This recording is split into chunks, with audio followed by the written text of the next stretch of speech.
List. Ayan. Alright, so let's start. Huwag na natin patatagalin. Let me share my screen. Okay. So pag-uusapan natin ngayon is all about make a new source of income. Okay? Sa panahon natin ngayon, tumataas na ang mga bilihin. Di ba? Mapapansin natin yung prutas, gulay, mapapakarne, mapabigas, di ba? Tumataas yung mga bilihin. Pero ang tanong diyan, tumataas ba yung mga sahod? Tumataas po ba yung kita natin or yung income na ginagawa natin ngayon? So kung titignan natin, kung i-analyze natin, kung titignan natin siya, kung patuloy na tumataas ang lahat ng mga bilihin at yung ating sahod or income na pumapasok sa atin is stable or kaya maliit, sa tingin natin makakasurvive tayo sa mundo na to. Di ba? Survive pwede, no? Kaya nga, kapag halimbawa nagtatrabaho tayo, no?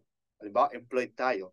Once employed tayo, ini-expect natin yung sahod natin from 15:30, di ba? Kinsenas katapusan. Pero ito, na-experience na lahat yan. Hindi pa dumarating doon sa 15, di ba? Ubus na yung sahod natin. Pagdating ng mga Agis, medyo naghihingalo na tayo dyan, di ba? Pagdating ng 13, 14, 14, 13, 14, dyan na, di ba? Kumaga, sobrang hirap na ng time na yan. Kasi ang aasahan natin yung 15. Pagdating naman, ito naman ang malupit. Pagdating naman ng sahod, di ba? Ang nangyayari naman, puro pambayad ng utang. Wala nang natira, sabi nga nila, dumadaan lang talaga sa kamay. Di ba? Okay? So, nga sa sahod, sabi ni Coach Richard. Okay? Ayan, so, si Ma'am Joy, wala daw naririnig. Paki-assist na lang po. Malinaw po ba yung mic ko? Si Ma'am Joy. Okay. Enter na lang ulit siya, no? Sayang kasi kung hindi man niya marinig. Okay. Alright, so tuloy natin, no? So kaya naman, kailangan natin magkaroon ng another source of income. Sino ba naman ang aayaw sa panahon ngayon ng another source of income na kung saan makakatulong naman talaga sa atin at the same time, mapoprovide yung mga pangangailangan natin sa pamilya? Diba? So yun ang pag-uusapan natin ngayong gabi. Alright, so let's move on. Ito po, disclaimer lang, no? So kung ito, ang gusto mo, halimbawa, no, maraming opportunity kasi na pwede nating gawin eh. Kung ang gusto mo, hindi na kailangang pag-aralan. Kung ang gusto mo, doble agad ang kita. Kung ang gusto mo, sobrang taas ng interest. Kung ang gusto mo, mabilis ang kitaan. Or one-time, big-time investment, ika nga ang gusto mo.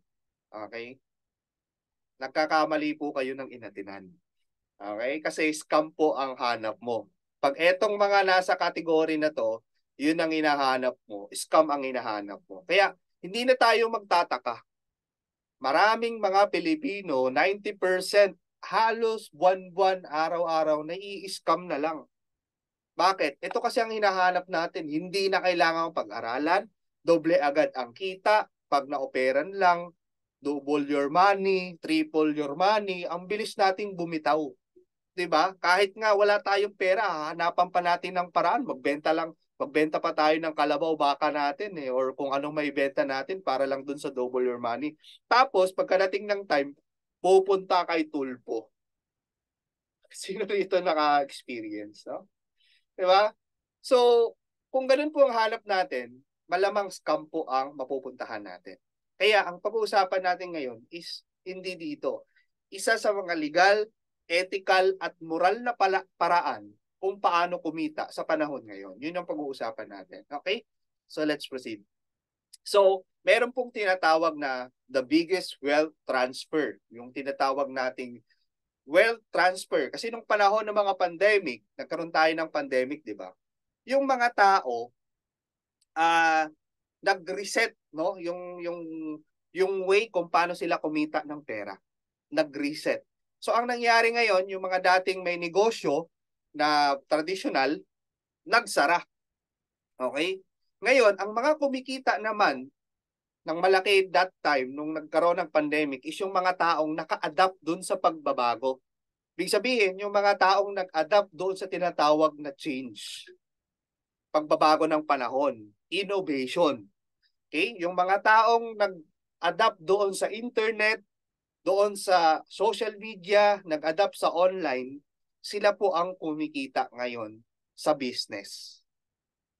Okay? So napunta lahat ng wealth or yaman doon sa mga taong nakapag-adapt ng pagbabago. So ibig sabihin, dapat kung yung ginagawa mo ngayon is traditional pa, aba kapatid, mag-isip ka na. Kailangan mo nang mag-adapt kasi darating at darating ang time. Okay? Mawawala yan or magiging obsolete, di ba? Yung ginagawa natin. Kung hindi tayo mag-a-adapt online. Okay? Or yung innovation, no? Na tinatawag natin. So, right now, okay, ang tanong natin dito, how are you positioning yourself 5 years, 10 years from now? So kung may ginagawa kayo, let's say for example, employed ka, okay? How are you positioning yourself 5 years, 10 years from now? Nakikita mo na ba yung sarili mo kung ano mangyayari sa'yo ngayon kapag tinuloy-tuloy mo yung ginagawa mo? Okay? Sa tingin mo ba 5 years from now, makukuha mo yung pangarap mo dyan sa ginagawa mo?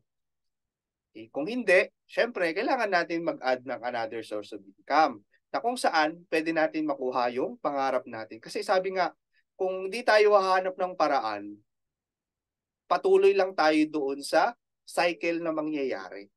Okay? Sa paulit-ulit na nangyayari sa sitwasyon natin. So, pag-usapan natin ngayon yung tinatawag nating ways or kung paano kumikita ang tao. So, ito yung history, no?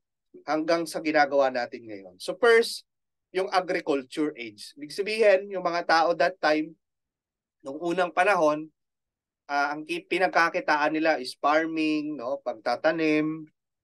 Okay? So, doon sila nabubuhay. So, second wave naman, yung tinatawag nating industrial age. Yung mga taong farmers, yung mga anak nila, ang ginawa, merong mga mayayamang negosyante na nagtayo ng factory, inoferan yung mga agriculture or yung mga farmers na dito na kayo magtrabaho kasi 8 to 5, meron pang mga benefits, hindi na kayo diyang magpapabilad sa araw. So, hanggat sa nagkaroon na tayo ng tinatawag na mga knowledge workers or information age. Dito na po yung pumapasok yung information age. Ibig sabihin ng mga information age, ito na yung mga taong yung mga lolo't lola natin na nakapag-aral. Kaya nga 'di ba hanggang ngayon ang advice sa atin ng lolo't lola natin, anak, mag-aral kang mabuti. Kasi pagka kuha ka ng magandang grado, makapaghanap ka ng magandang trabaho. Okay? At gaganda ang buhay mo. Yun ang payo sa atin ng mga lolo't lola natin. Hindi naman po masama yan. Kumbaga, kasi yun yung inabutan nilang panahon, information age. Hanggat sa nagkaroon na tayo ng mga conceptual age. Dito na pumapasok yung mga creators and inventors nakagawa ng mga iba't ibang like for example, iPhone, nakagawa ng computers, nakadiscover ng internet, no? So sila na po yung nandito sa conceptual age. Hanggat sa nagkaroon na tayo ng tinatawag na digital age, yung digitalization. So, eto na ngayon yung buhay natin. Since dumating yung internet, naging open na lahat yung information sa atin. Okay? So, lahat na ng mga gusto nating malaman, i-type lang natin kay Google, di ba? Nandun na lahat. Ngayon, hindi na si Google eh. Meron na pong bago ngayon dahil nga nasa robotic age na tayo. No? So, mamaya pag-uusapan natin yon. So, etong mga application na to or platforms like Facebook, Google, Amazon, eto na yung mga nandun nagsimula nung creator era at the same time, so nag-boom sila nung nagkaroon ng digital era.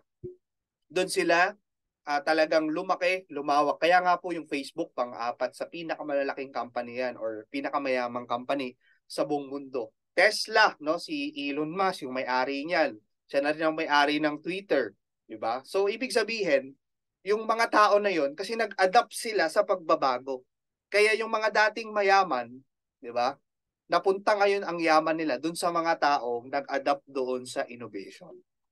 Alright? So tuloy natin. So right now, the future of human evolution is yung tinatawag nating robotic age. Napapansin nyo ba? Sa TV, sa GMA na lang, no? Sa GMA na lang, mapapansin natin, may nagbabalita na doon na AI, hindi na siya tao. Okay? Hindi na tao yung mga nagbabalita, no? For example, ito, robotic assistance, no? Pwede mo lang utusan yan, Alexa, di ba? Alexa, open the door. Alexa, open the lights, di ba? So yan po yung tinatawag nating robotic assistance or artificial intelligence. Robot na siya. Okay? So robotic cook, nauso yan nung panahon ng pandemic kasi na sa Japan may nakita po kaming ano doon, may nakita akong news sa Japan, no?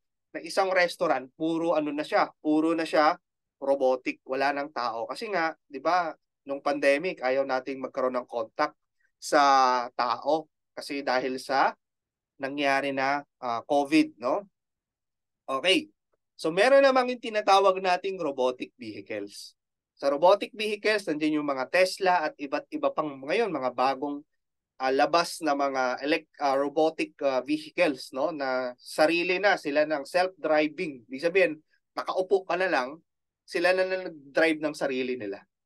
Okay? So ganun po katindi itong ating AI or artificial intelligence. Robotic deliveries, no, sa ibang bansa, meron na pong mga drones and robotic na nagde-deliver mismo. Hindi na tao. Dito sa atin kasi tao, di ba? Yung Shopee, Lazada natin. Sa kanila po, robotic na, robot na po yung nagdadala sa bahay nila. So meron din naman yan yung sa atin, sa mga cellphones natin, kung mapapansin natin, mapa-Huawei man yan, Samsung man yan, Oppo man yan, or ano pang klase ng iPhone man yan, meron po yung tinatawag na AI. No? Hindi lang natin napapansin, hindi lang natin na-explore yung cellphone natin, hindi natin alam, yung cellphone mismo natin ay may AI na po. Okay? Katulad ng iPhone, meron po yung Siri. Dati na pong merong AI yung iPhone. Ngayon po, mas lalo siyang na-develop. Mas lalong gumanda yung AI or yung Siri. Ganon din sa Samsung, yung Bixby nila. Okay? So, pwede ka diyang mag-set ng calendars, utusan mo yung AI na yan na kung anong gusto mo, tawagan mo si ganito, tawagan mo si ganyan, di ba? Ganun nakalupit, set me a schedule. Sabihin mo, set me a schedule at 9 o'clock. Oh, 'di ba? So pwede niya nang gawin 'yon. So ganun na po kalupit ngayon yung panahon natin. Sabi pa nga dito, Tesla planong mag-mass produce ng humanoid robots.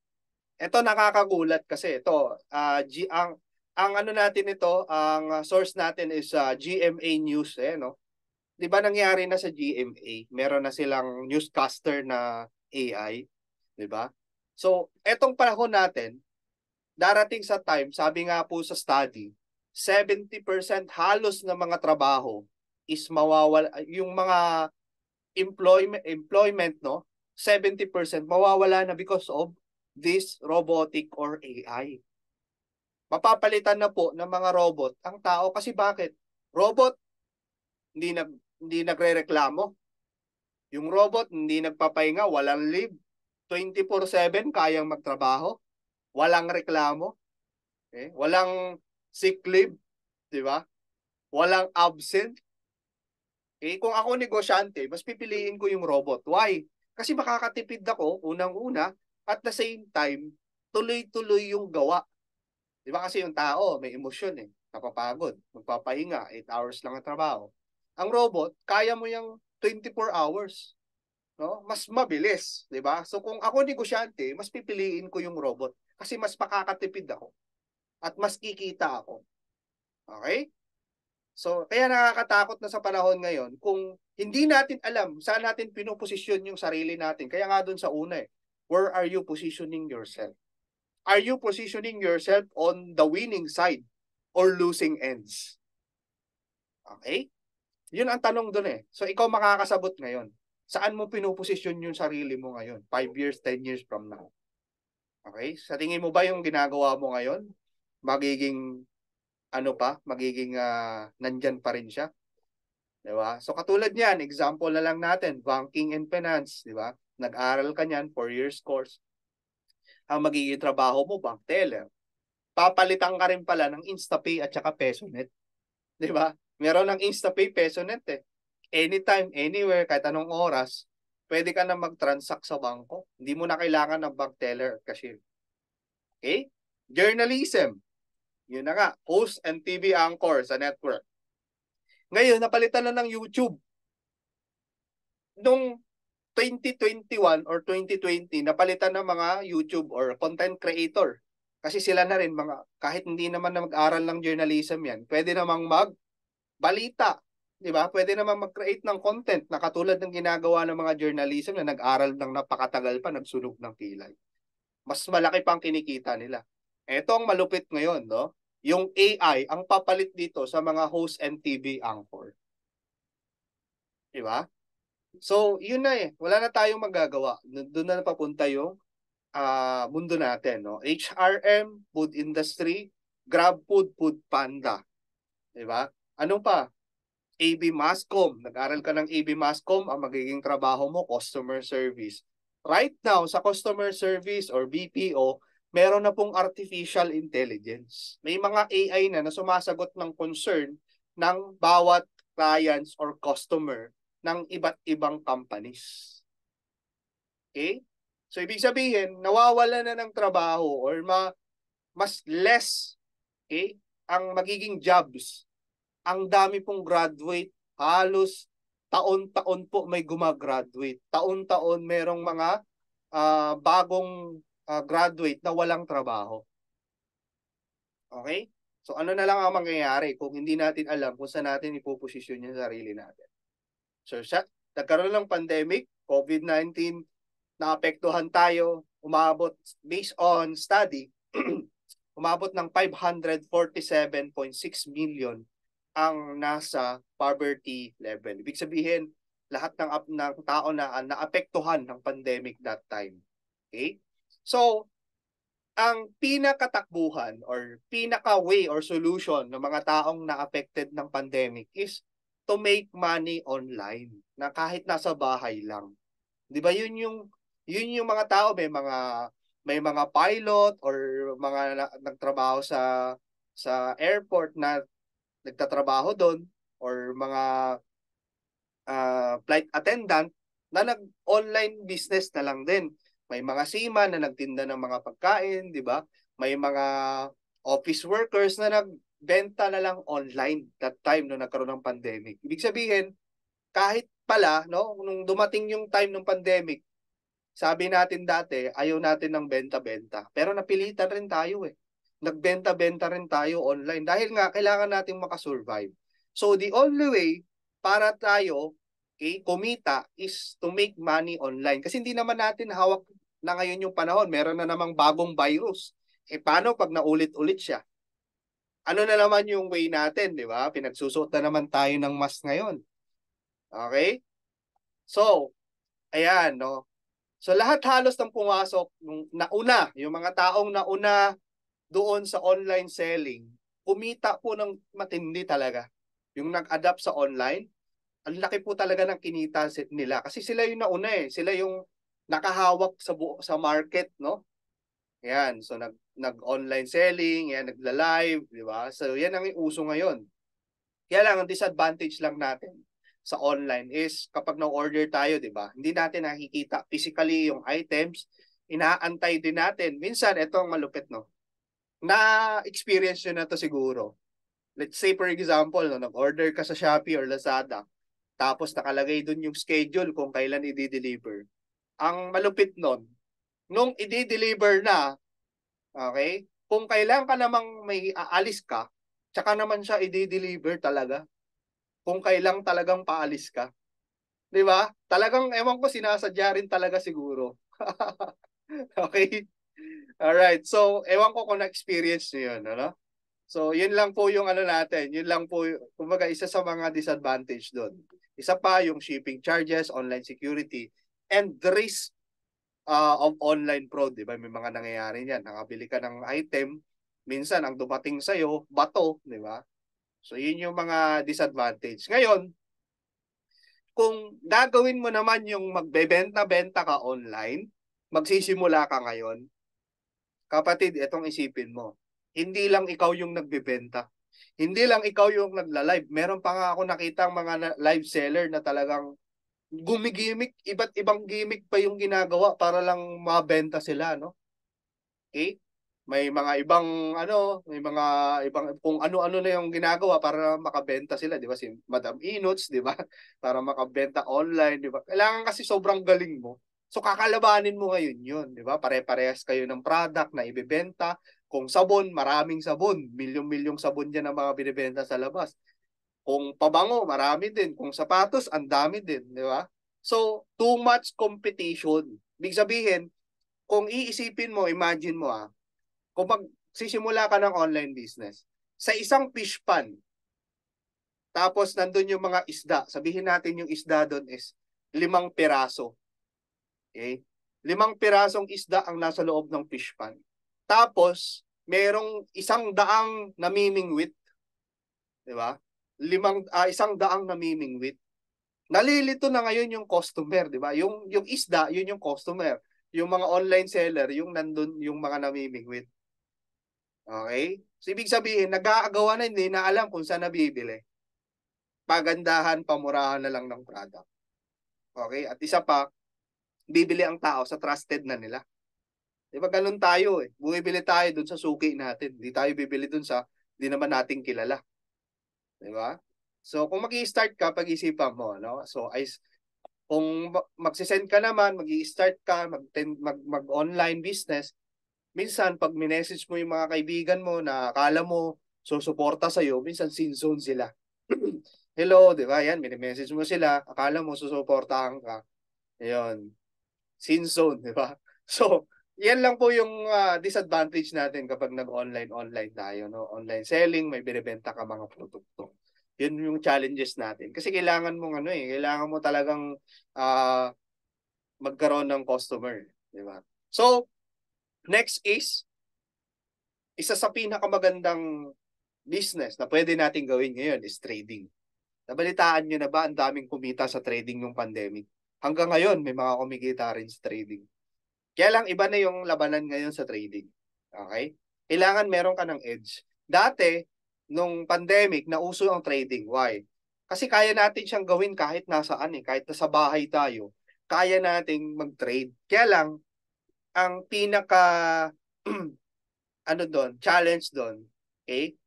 Ang alam kasi natin sa trading, buy low, sell high.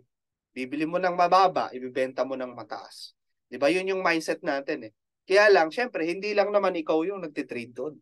Hindi lang naman ikaw yung player doon sa trading or participants. Maraming mga traders sa loob ng isang exchanger, yung tinatawag natin, o pag-usapan natin later on. So, para matuto ka mag-trade, kailangan mo matin ng mga program, courses, attend ka sa mga events, no? Para ka matuto. Magbayad ka ng courses, like for example, katulad nito, $1,500 para ka matuto ng trading. Wala ka pang doon. Invest ka lang yun sa knowledge, $1,500. Grabe, no? Mayroon pa nga akong kilala before na nakausap ko Ang ininvest niya sa pag-aaral niya sa trading is more than 500,000 pesos. Aral pa lang yun. Wala pa yung puhunan mo sa pagtitrade. 'Di ba? So, aaralin mo ngayon 'to. Okay? So, meron pong 3 klase ng trading. Unang-una po, yung forex. Pag sinabi nating forex, this is foreign exchange, yung palitan ng Hong Kong dollar to dollar, US dollar, peso to Japan yen, or kahit anong currency natin ng iba't ibang bansa. Palitan yan. So, ganun po yung forex trading. So, sa forex trading, meron pong tinatawag na stop loss. Karamihan ng mga nagtitrade, no? Sa forex, 90% or kahit 95% natatalo.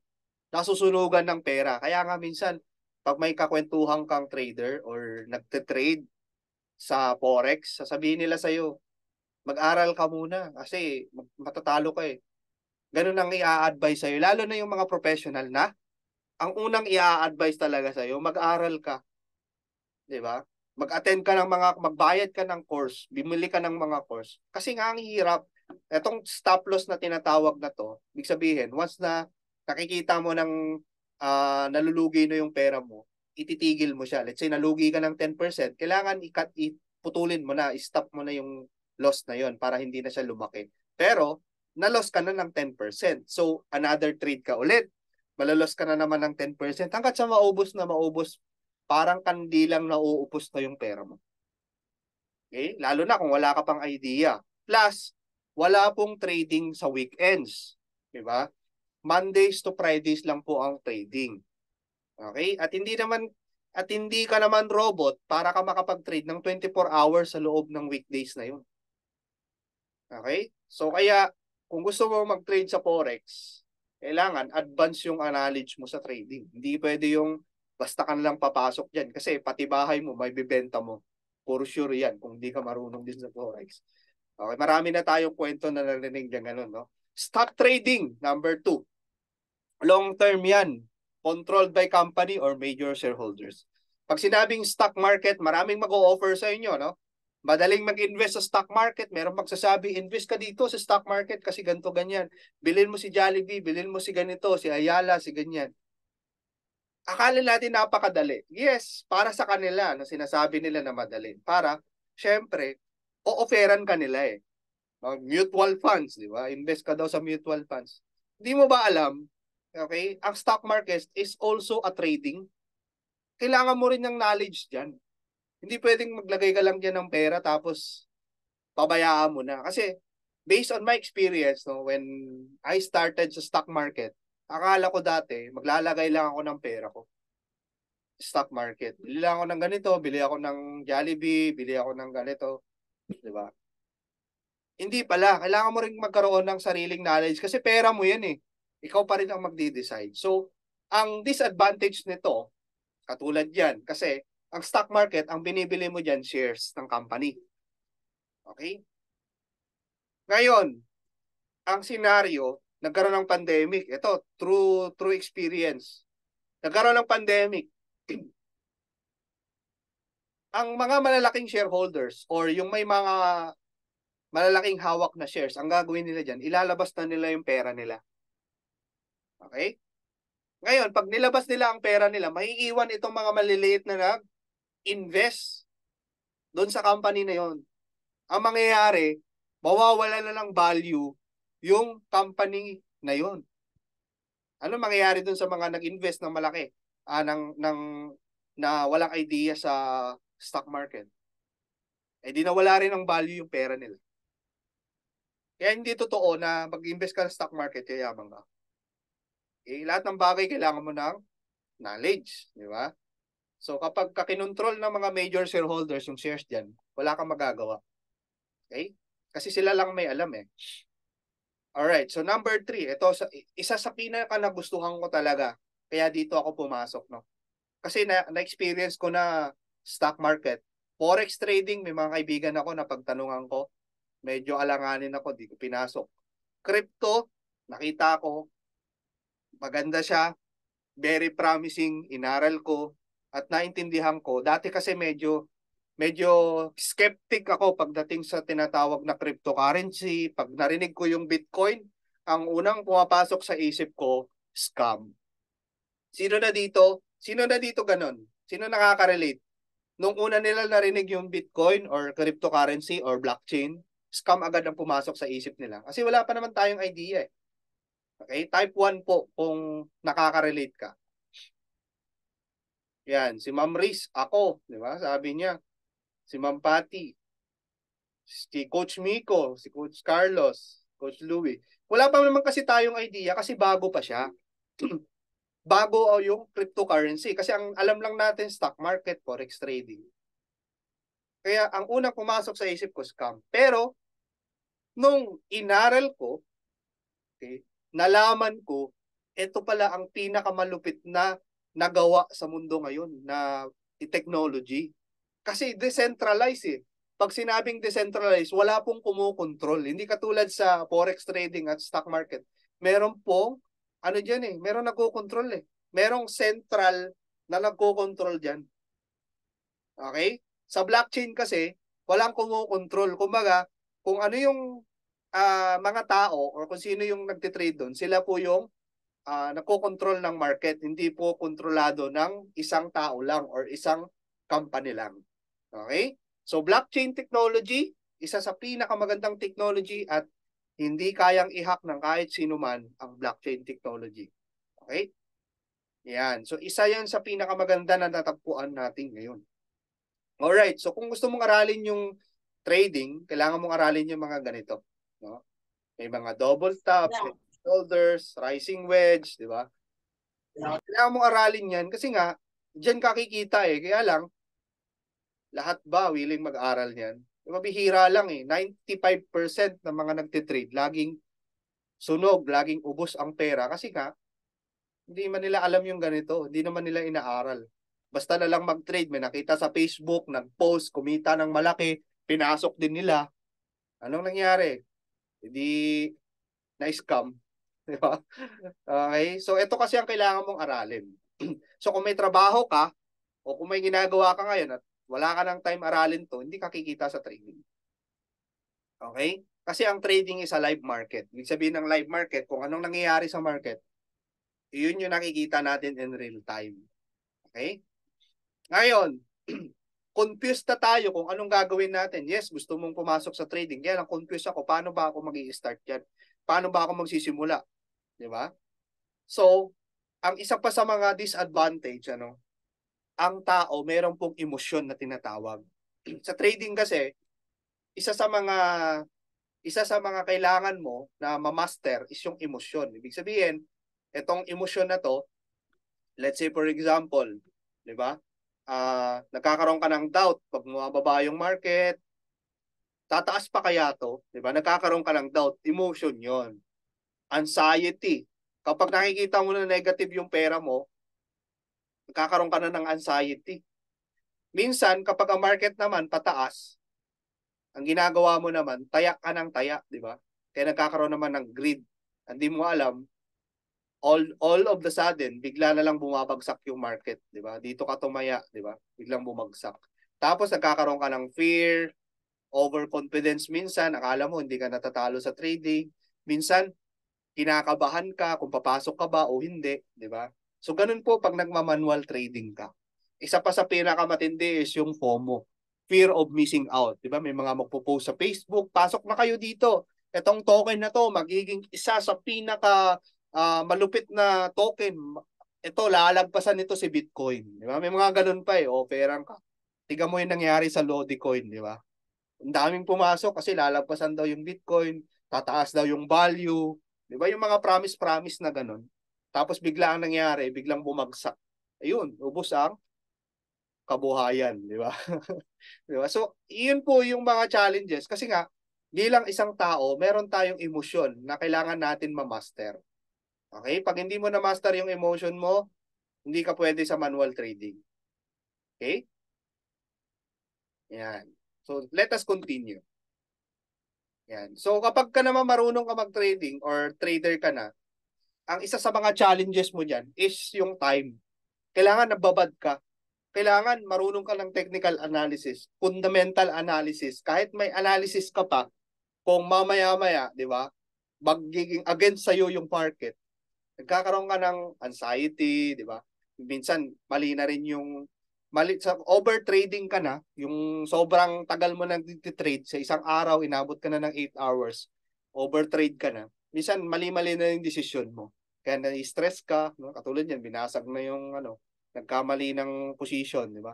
Tapos minsan nakakatulugan mo na yung trade mo, kulay pula na lahat, di ba? Pansin mo to, kulay pula na lahat to. Diba? Negative na. Kasi nga, hindi ganun kadaling mag-trade.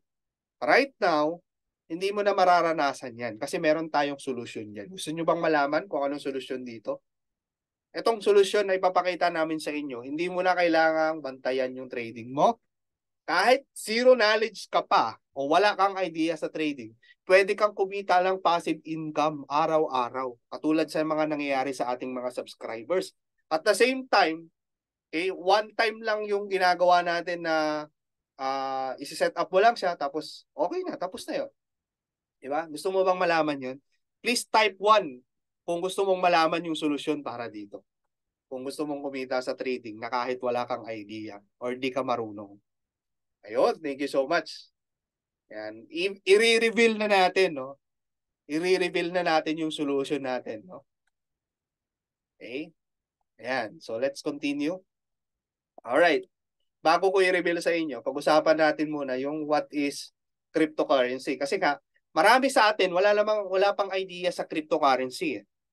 Okay? Ang cryptocurrency, pera siya from the word currency. Di ba? Currency, pera. Okay? Pag sinabing cryptocurrency, ito po yung tinatawag nating digital or virtual currency. So katulad din siya ng pera natin, kaya lang po, mas innovative na siya. Okay? Mas ahead or futuristic type na siya. Di ba? Mamaya explain natin yan. This is a secured, no? Isa sa pinaka-secured na currency sa buong mundo. Okay? Using cryptography and based on a network that is distributed across a large number of computers. So, all around the world, no? Distributed yung information. Okay? Kaya nga sabi natin, wala pong kumokontrol. Kasi nga, yung information is distributed sa iba't ibang bansa, sa mga iba't ibang large number of supercomputers, yung tinatawag nating mga miners, no? Okay? So, yon. Tuloy natin para mas maintindihan natin, no? Okay, so ito po yung idea nito. Ang cryptocurrency, nagsimula siya, no, bago nagkaroon ng cryptocurrency, meron munang barter. Okay? Sa barter muna tayo. Palitan ng karne, palitan ng gulay at bigas sa isda or karne. Di ba yun yung barter, no? Sa mga naka-experience niyan, okay, siguro may apo na kayo. Okay? Ngayon, meron pang gold, no? Nung natuklasan ng tao na itong gold may value. Okay, kaya nga yung gold, no? Marami naghahanap ng tinatawag nating mga Yamashita treasure or yung treasure dati ni Marcos, 'di ba? So yung mga ginto, kasi alam natin yung ginto may value. So after nung barter nung mga panahon nila Moises, 'di ba? Nagkaroon na ng ginto, 'di ba? Nagkaroon na ng ginto. Tapos yung ginto, dahil kayong mga tao nagta-travel na sa iba't ibang bansa, alangan naman bit nila yung ginto, di ba?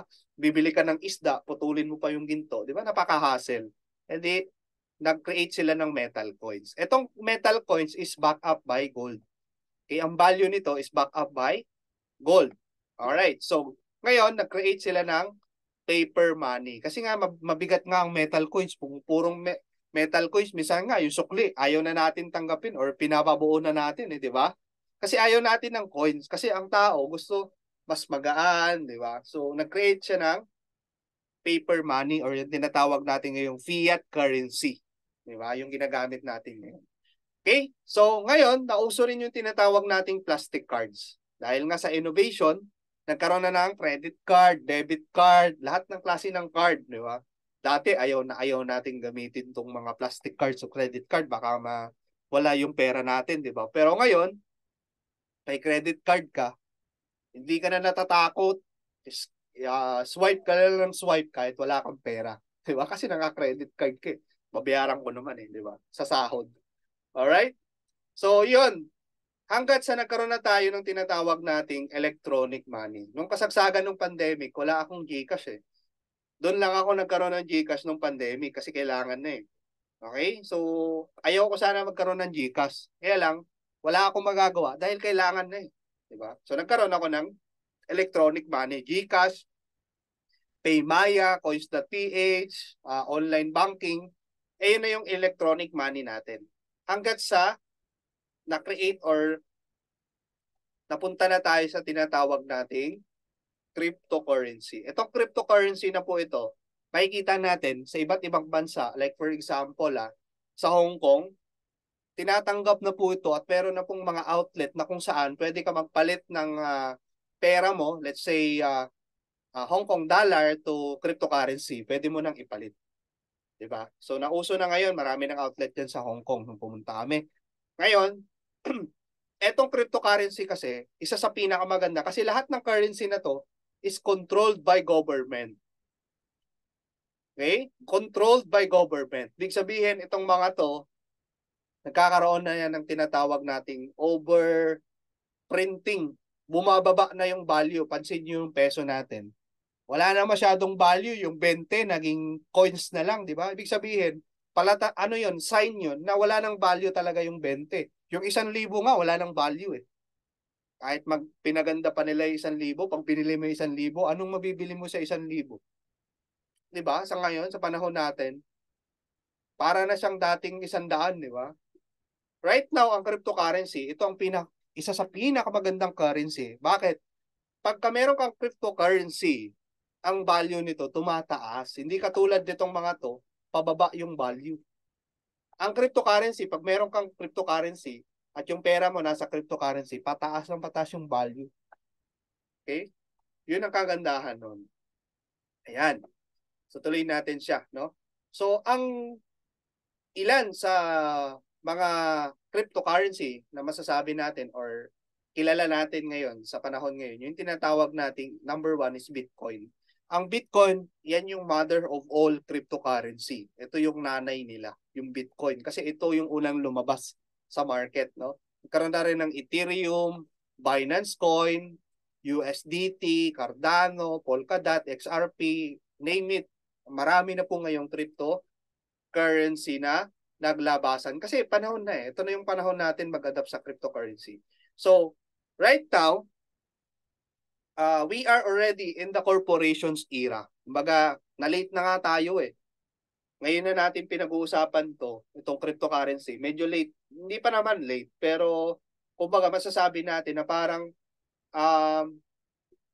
nandun na tayo sa point na kung saan, okay, medyo kalagitnaan na eh. Diba? Kalagitnaan na. So, eto nga, isa sa patunay niyan, yung Microsoft, no? Ito, basahin natin, no? Noong 2014, yung Microsoft pala, tumatanggap na sila ng cryptocurrency. Ayan, no? All major products can be bought using Bitcoin and other major coins. Ayan, no? Noong 2014 pa sila nagsimula. Hindi natin alam eh. Okay? Wala namang nag-share sa atin ng information. Tuloy natin. Ayan, no? Isa sa pinakamalaking bangko or international bank, yung Citibank. Ayan. Yung Citibank, ayan, nasa crypto space na rin. Diba? Nasa cryptocurrency na rin yung Citi. Bangko po yan, ha? International bank yan. Ha? Okay? Nasa cryptocurrency na rin sila. Ano pa? Okay? Ang Boracay Island, no? Yan. Sa mga nakapunta na at sa mga pupunta pa lang, kung may Bitcoin ka, pwede ka nang bumili dito sa Boracay, no? Pwede ka lang bumili diyan ng mga pagkain o kung ano-ano man, mga merchandise gamit po ang cryptocurrency or Bitcoin. Kaya nga siya tinawag na Bitcoin Island, yung Boracay ngayon. Kaya kung ikaw, lalo na sa mga subscribers natin na may cryptocurrency at makaipon tayo or maka-accumulate tayo ng maraming cryptocurrency tapos pupunta tayo ng Boracay, di ba yun na yung gamit natin? Alright? Yan, nakaka-excite po. Okay, so tuloy natin. Yan, so isa rin sa pinakamagandang balita ang nangyari sa Pilipinas. Number 8, no? Pag number 8 tayo, rank as 8 in the world in crypto ownership. Big sabihin, marami na nag-a-adapt na mga Pinoy pagdating sa cryptocurrency. Third in the highest country in Southeast Asia region. Pangatlo tayo, no? Sa Asia Pacific or Asian region sa cryptocurrency. Yan. So, ibig sabihin, yung Pilipinas talagang nakakasabay din, no? So, hindi rin tayo nagpapahuli sa innovation. Ayan, no? Yung mga pogi nating mga coaches. Ito yung sinasabi ko kanina sa inyo, no? Na pagka pumunta ka sa Hong Kong or etong mga kababayan natin, mga nasa Hong Kong. Ayan, hanapin nyo lang yan. Sa Central yan. Etong ATM na yan, no? Ibig sabihin, pwede ka nang mag-withdraw gamit yung ano mo. Let's say, meron kang credit card, debit card. Pwede kang mag-withdraw dito ng Bitcoin or cryptocurrency. Pwede kang bumili, mag-withdraw. Okay? So, ATM yan, no? Bitcoin ATM. Okay? Yan, dito naman sa Pilipinas, kasi sa Hong Kong, napuntahan na namin, no? Mas malapit kasi yung Hong Kong kaysa Pilipinas. Ito hindi pa namin napupuntahan. Ito nasa Makati lang to eh. Hindi pa namin nabibisita to. Ito yung Union Bank. Ang Union Bank po, nag-adapt na sila no nung kailan lang binalita na inaprubahan na sila ng Bangko Sentral ng Pilipinas na nag-adapt na sila ng cryptocurrency. So mismong Bangko Sentral ng Pilipinas. Kaya kung sasabihin niyo na scam, no, yung mindset ko dati na scam ang cryptocurrency. Bangko Sentral ng Pilipinas po ang mismong nagbigay sa kanila ng license na pwede na silang tumanggap ng cryptocurrency. Okay? So sino pang against sa cryptocurrency? Bangko Sentral ng Pilipinas na nga ano nagsabi. Di ba? Ngayon, ito pa yung iba't iba, name it, no? Sobrang dami na nang pumapasok. Kaya nga sabi natin kanina, we are already in the corporations era. Sabi ko, nasa kalagitnaan na tayo. Kasi itong mga malalaking ito, JP Morgan, di ba? Morgan Stanley, kilala sa pinaka mga malalaking financial institution or organizations or companies. Itong mga to, no? Citibank, mga bangko yan. Di ba? Citibank, ING, JP Morgan, Standard Chartered, no? Standard Chartered. Isa sa financial institutions, no? Tech companies, insurance, pati insurance sa tech, ano na rin eh. Crypto na rin eh. Others or McDonald's, di ba? Walmart, no? Iba-iba. Sobrang dami na pong mga malalaking company na nasa cryptocurrency. Ano pa? Finance, supply chain, healthcare, insurance, energy, real estate, no? Kaya pag may nakausap ka mga real estate tapos hindi naniniwala sa crypto, tanongin mo siya, anong company nyo? Baka nandito, nag-i-invest na sa crypto. Okay. Insurance. Oh. May nakilala kayong insurance tapos hindi naniniwala sa crypto. Baka dito na rin yung company nila. Okay? So, as of now, kailangan natin mag-adapt sa crypto. Why? This is already the future. Wala na tayong pupuntahan, mga kapatid. Okay? I-explain ko lang to saglit. No? Bibigyan ko lang kayo ng idea kung bakit. Okay? Noong nagsimula po ang Bitcoin, no? Sino po dito nakabili ng Bitcoin noong 2008? Okay? May nakabili ba dito ng Bitcoin 2008? Yung nagsimula ng Bitcoin 2008, no, dito yung time na yan, ang value ng Bitcoin is 0 point something lang, no? Centavo pa lang, di ba? Dito, kung nakabili ka dito ng Bitcoin that time, meron kang 1 Bitcoin ngayon, mayaman ka na ngayon kasi ang value ng isang Bitcoin ngayon, ngayong panahon na to, is nasa $26K US dollar. So, mahigit 1.3 million, di ba? Mga 1.3 million sa peso. Okay? Kung nakabili ka ng 1 Bitcoin, centavo pa lang siya noong 2008 dito. Okay? Ngayon, 2008 to 2012. Kasi 4 years to eh. Okay? 2008 to 2012. Ang tawag diyan sa era na yan is Pioneers Era. Yung mga nakabili ng 2008, kumita na sila dito nung pumalo yan. Siguro ito, mga 2009 to 2010. Umakyat yung value ng Bitcoin from centavo, 10 cents, umakyat sa $10 per share or per Bitcoin or more than $10. Di ba? Kumita na rito kasi kung nag-invest ka dito ng maliit, di ba? Makabili ka ng 10,000 Bitcoin diyan. Tapos inabot na dito ng $10. Ibig sabihin, meron ka ng $100,000. Diba? 5 million na yun. Nag-invest ka lang ng 500,000. Ngayon, 2012 to 2016, another 4 years, sino dito yung nakabili ng Bitcoin nung 2012 to 2016? Meron ba? Okay. Nakabili ako mga 0.1. Hindi ko alam, tataas ng sobra. Nakabili daw si Sir Jose, oh. Diba? Baka naibenta niya rin. Sayang. Diba? Ngayon, anong nangyari naman dyan, pumalo rin yung price from $10, umabot na rin siya ng $1,000. Biruin mo, no? Kung pinatagal, hindi mo pa binenta yung 10,000 Bitcoin mo, umabot dito sa $1,000. Meron ka ng almost 10 million. Meron ka ng 10 million US dollar. Diba? Pag umabot na dito yung presyo, magkano yan sa peso? Meron ka ng siguro 500 million, di ba? Noong 2012 to 2016. Ngayon, 2016, another 4 years to 2020. Ito na. Dito na nagsimula yung pandemic. Ito naman yung 2012 is speculators. Yung mga tao na nakita nila na mayroong potential yung crypto, pumasok sila. Tapos, nakita ng mga retail trader, ito na yung mga trader ng stock market, mga trader ng mga forex, pumasok na rin sila sa retail traders era. Pumalo naman ang presyo ng Bitcoin sa 10,000, di ba? Yung dating 10 million US dollar mo, naging ano na siya? Magkano na yan? Okay? Hindi ko na susumahin. Dagdagan nyo na lang ng zero, no? Grabe, billion na siya. Billion na halos, oh. Di, trillion na. Diba? Okay? So, ibig sabihin, nakikita natin in a short period of time, ganun pala kabilis umakyat yung value ng mga cryptocurrency. Napalagpas natin yun. Hindi natin nalaman. Walang nag-share sa atin. Tama? Hindi natin nalaman. Ngayon, nalaman na natin 2023. Eto, nandito na tayo. 2023. And another 4 years from 2023 to 2024, nasa baba pa ang presyo. Nandito pa lang siya. Oh.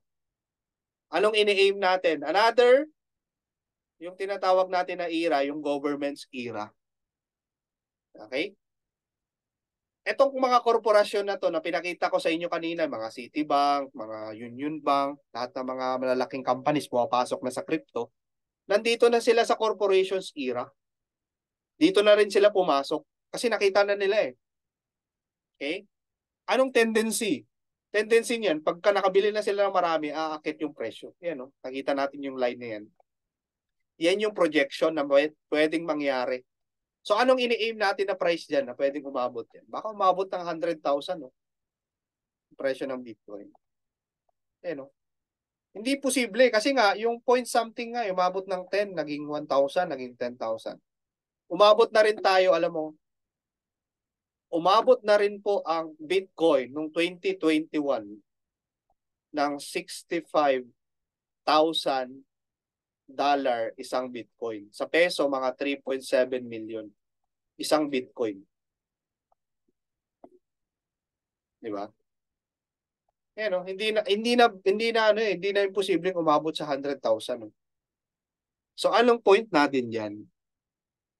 Sumabay ka na. Huwag mo lang patagalin. Swerte ka ngayon kasi nalaman mo. Kaya lang, kung hindi ka rin magte-take ng action right now, mamimiss mo to. Mamimiss mo rin ito. Wala na. Sayang, di ba? Okay? So, etong information na to, alam nyo, hindi namin to sinishare sa public. Dito lang to sa free webinar natin na ginagawa. Kaya nga, ini-encourage namin kayong umattend eh. Di ba? Kasi nga, libre na nga lang binibigay namin yung information para lang mapakinabangan natin lahat.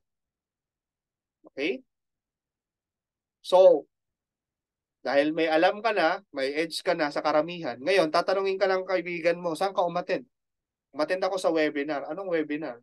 Tungkol sa crypto. Ay, scam yan. Okay lang, magpapascam na ako. Kasi alam ko, pagdating ng time, baka ito pang pwedeng magpabago ng buhay ko. Tama ba? Type 1 naman dyan. Diba? Okay? Pero hindi tayo papasok sa scam, ha? Okay? Reminder lang, hindi tayo papasok sa scam. Kaya nga, tinuturo na namin sa inyo dito kung ano yung tama. Diba? So, isa pa sa mga pwede nating pagkunan ng idea, no? Cryptocurrency regulations around the world, no? Kaya natin 'to isinama. Bakit po? I-regulate na kasi yung cryptocurrency. May mga bansa na ang pera, cryptocurrency, Bitcoin, ang ginagamit nila sa El Salvador. Isa sa pinaka part yata ng Mexico, El Salvador, no? Naging ano na sila eh. Bitcoin na yung gamit nila eh. Marami pang ibang mga bansa ngayon na sumunod na rin. na gumagamit na ng Bitcoin. At dito sa Pilipinas, paunti-unti, dito sa Makati, may mga nag-open na ng mga katulad sa Hong Kong na mga offices na kung saan pwede kang magpalit ng peso to crypto, di ba? So, paunti-unti. Right now kasi, dati ang crypto, speculative. Ibig sabihin ng speculative, hindi pa siya sure. Speculative lang, hindi pa siya sure na talagang legit asset or masasabi natin na pwede mong pagkatiwalaan. So right now, ang tawag na po sa crypto is a new asset class. Ibig sabihin kung may gold, kung mayroong fiat currency, okay, another asset siya, another classified asset siya as ang cryptocurrency as a new asset class. Okay, governments around the world explore ways to regulate it. Okay? So yun yung kagandahan nun. Ibig sabihin, talagang pinupurso na natin, no? Pinupurso na po ng mga government sa buong mundo kung paano i-regulate. Sa US na nga lang ngayon inaano na nila nire-regulate na po. Di ba? So ganun po kaganda ngayon yan. So pag na-regulate yan, tataas ang value ng crypto at hindi ka pa nakasabay. Sayang naman, di ba? Sabihin mo dyan sa katabi mo, sayang naman. Diba? So, what to do next? Sir, paano bang gagawin namin? Wala nga kaming idea. Ayaw naman namin mas-scam. At hindi namin alam kung saan kami papasok. Diba? So, what to do next to prepare for the future? Anong gagawin natin?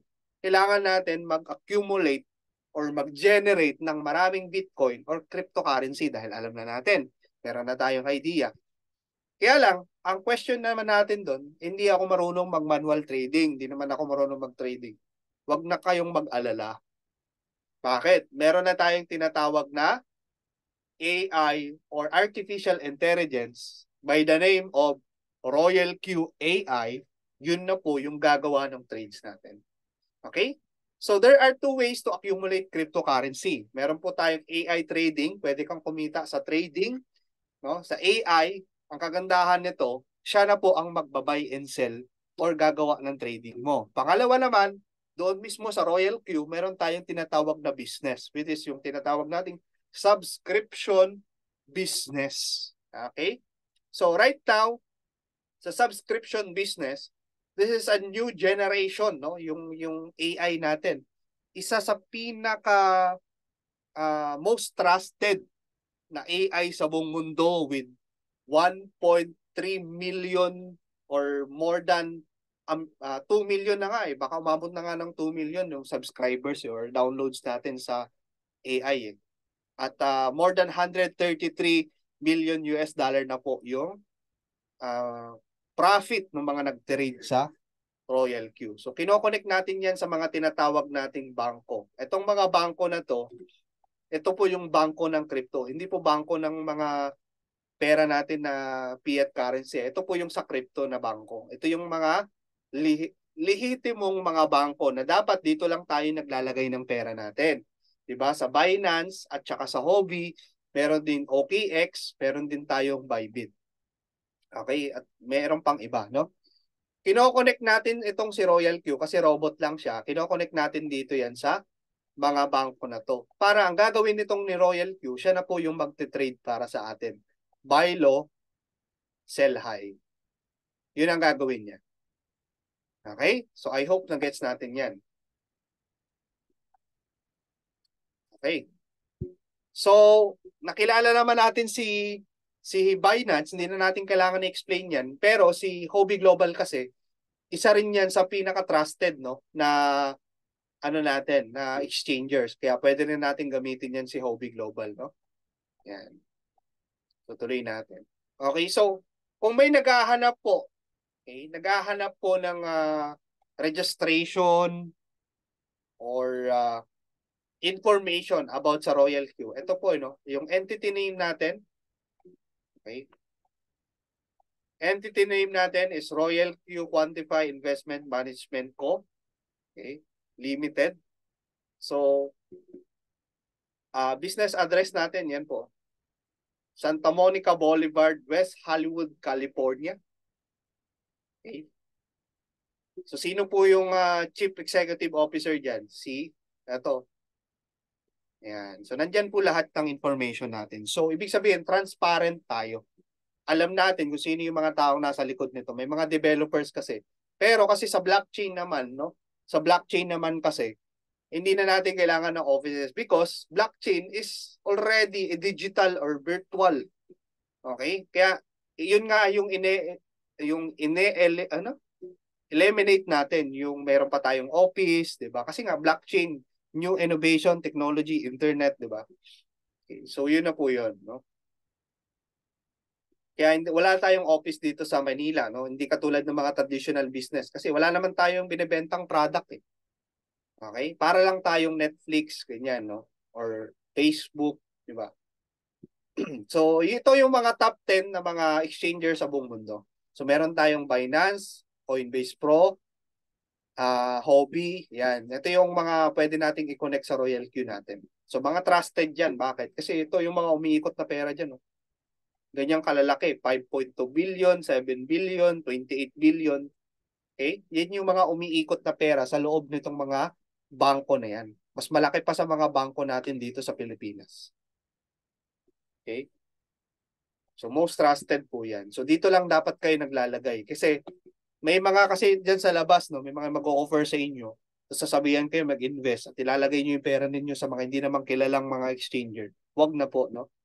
Dito na lang po sa Binance, mag-download kayo ng sarili nyo. Hobby, dyan natin nilalagay yung funds natin. So, Royal Q, ang ginagawa ng Royal Q natin, ang strategy niyan is quantitative trading. So, it is a mathematical and statistical model to execute opportunities. Meaning, ine-eliminate na natin yung technical na gagawin pa natin, yung manual na tayo pa mag-analyze ng market.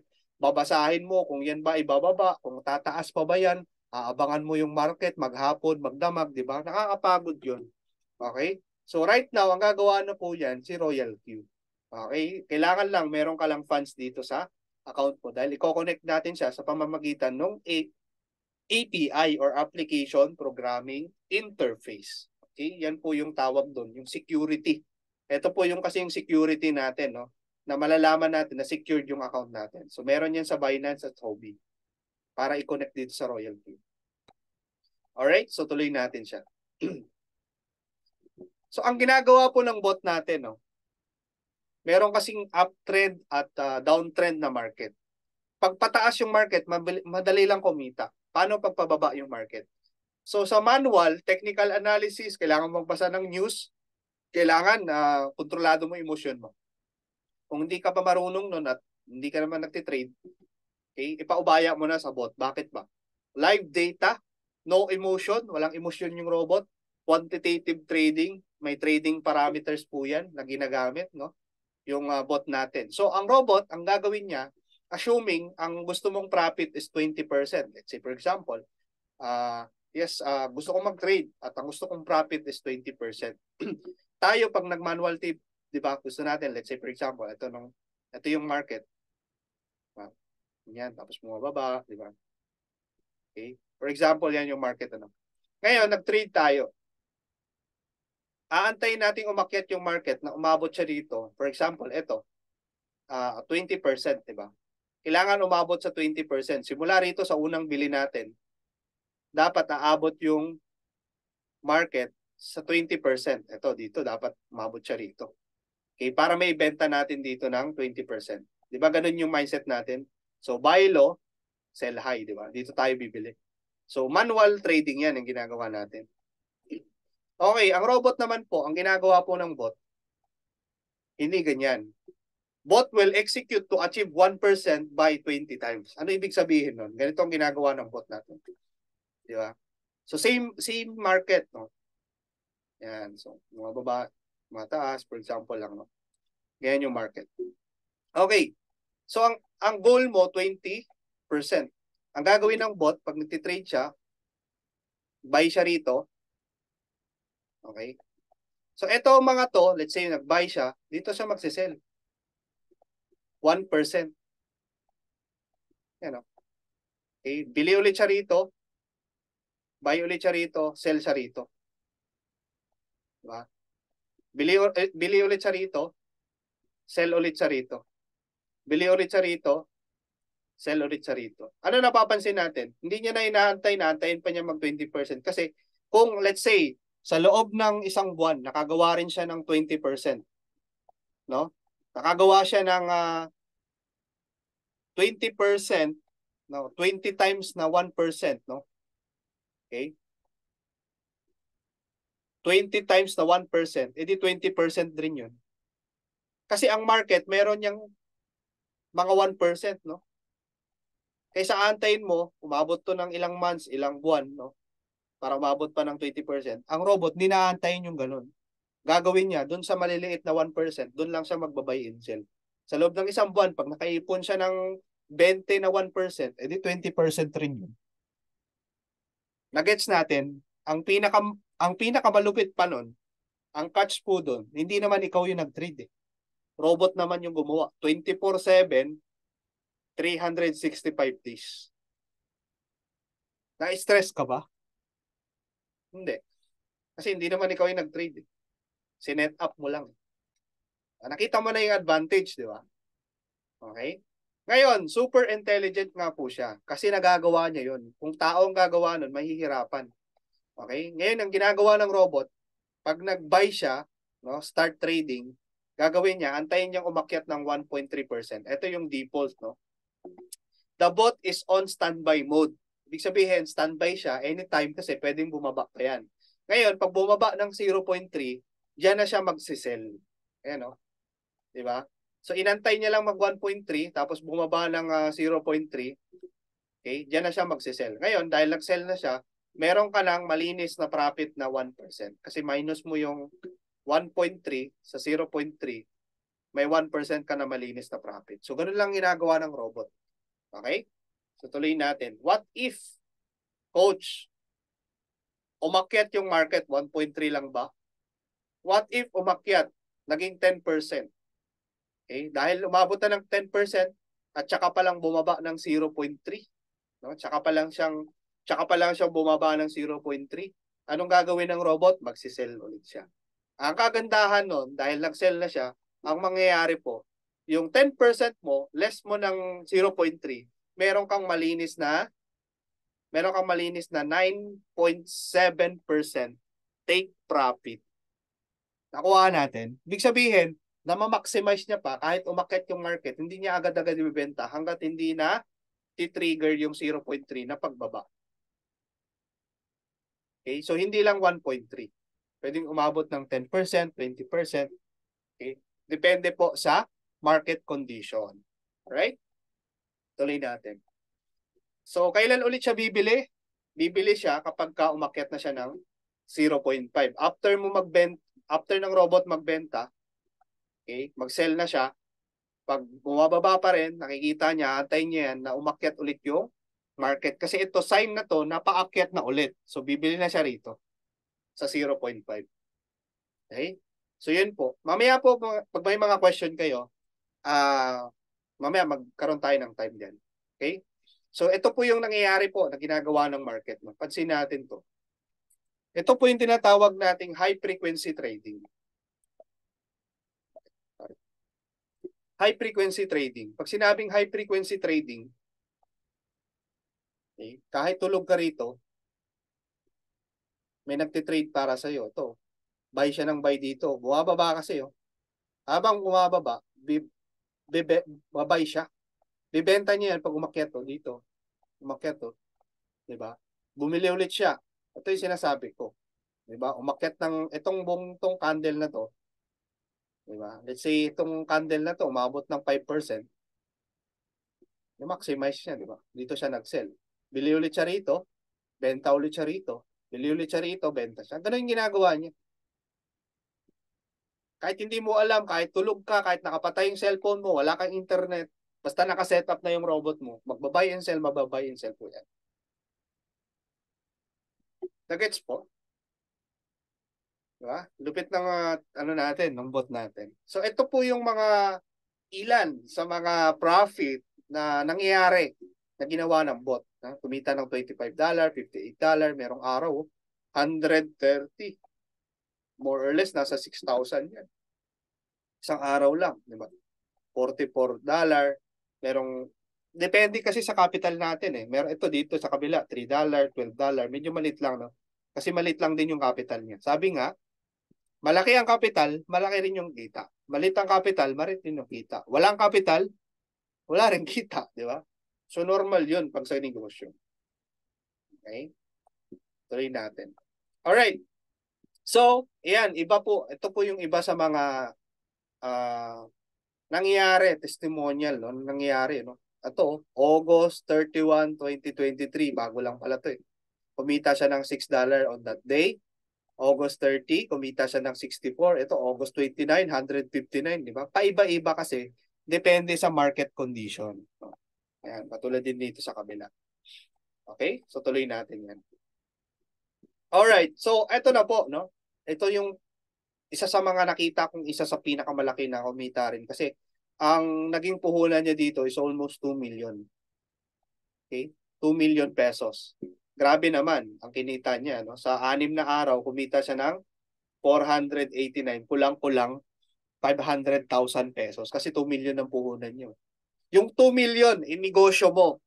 Halimbawa, may 2 million ka ngayon. Hawak-hawak mo yung 2 million. Inegosyo mo. Let's say, nagtayo ka ng poultry, babuyan. Binili mo yan ng paggawa mo yan ng mga, bili ka ng materyales, bili ka ng baboy, di ba? Or kaya, magnegosyo ka ng sari-sari store or mini, kung ano mang negosyo mo, di ba? Or magbebenta-benta ka online. Ibibili mo ng produkto. Yung 2 million mo wala na, hindi na siya pera. Kasi produkto na siya eh. Para mabawi yan, ibenta mo yung produkto mo o dapat kumita ka dun sa negosyo mo. Eto, ang ginawa niya sa 2 million niya, nilagay niya sa Binance. Yung 2 million, 2 million pa rin kasi pera pa rin yun eh. Okay? Ngayon, pinatrade niya ngayon sa robot, kumita ng 489. Nawala ba yung 2 million? Hindi, pera pa rin to. Pag winidraw niya to, 2 million pa rin. At meron pa rin siyang 489,550 pesos. Okay? Sumakit ba ulo niya sa negosyo niya? Hindi. Kasi ang nag-trade nito, robot. Busy to. Busy tao to kasi may negosyo rin siya. Gets natin? So, ganun po kaganda, no? Kaya nga, sabi natin, isa sa pinakamagandang way ngayon na para ka kumita is sa trading talaga. Nandun na yung pera. Okay? So, ang robot, no? Kung nagtatanong kayo, sir, magkano yung robot? $120 iyang isang taon. Malaki naman yan, sir, $120. Yung $120, kung ikaw ay kikita rin naman, di ba? Maliit lang yun yung $120. Para ka lang, eto kasing 120 na to, bayad mo to sa serbisyo sa robot. Kasi bakit? Siya ang magti-trade sa'yo eh. 24/7, never on leave, doesn't fall sick, doesn't need to eat and rest, doesn't need to go to toilet, doesn't sleep, always working 24/7, 365. Alam niyo po ba, okay, si Coach Sherwin, no? Yung coach natin, nagtatrabaho siya sa bangko before, no? Bankero po siya, no? So, ngayon, may mga trader po sa bangko. Alam niyo po ba, ang sahod pala ng mga trader sa bangko, pag nagtitrade lang sila 4 hours, tapos ang sahod nila sa isang buwan is 80,000 pesos pataas. Every day, 4 hours ng 4 hours lang. So, Mondays to ano lang yun, Friday, kasi Forex eh. Diba? Biruin mo, yung babayaran mo lang kay robot, 120, isang taon na siya na magtitrade. Magbayad ka sa tao. Di ba? So, gaano po yan ka? Mura. Sobrang mura na po yan. Parang pamigay na nga lang yan. Okay. Ang malupit nun, AI pa ang gamit natin. So, hindi natin alam. Baka tumaas yan sa susunod. Kaya, right now, habang mababa pa, dapat nakapag-subscribe na tayo. Okay? Meron din tayong gas fee na nilalagay dyan. Kasi normally naman sa pagtitrade, merong tinatawag na gas fee. Okay? So, yun po yung pwede natin gawin. No? Magsimula tayo, mag-subscribe muna tayo sa robot. Okay, attend tayo, may mga trainings po tayo na libre na binibigay natin once na subscriber kayo. Exclusive lang para po sa team natin kapag subscriber na kayo. Tapos, ngayon, pwede ka na magkaroon ng fund mo sa Binance. Kaya pag meron ka ng Royal Q, meron ka ng fund sa Binance, i-connect lang yan, set up. After ng setup, okay na yan. Iyaan mo ng robot pag-trade para sa'yo. Okay?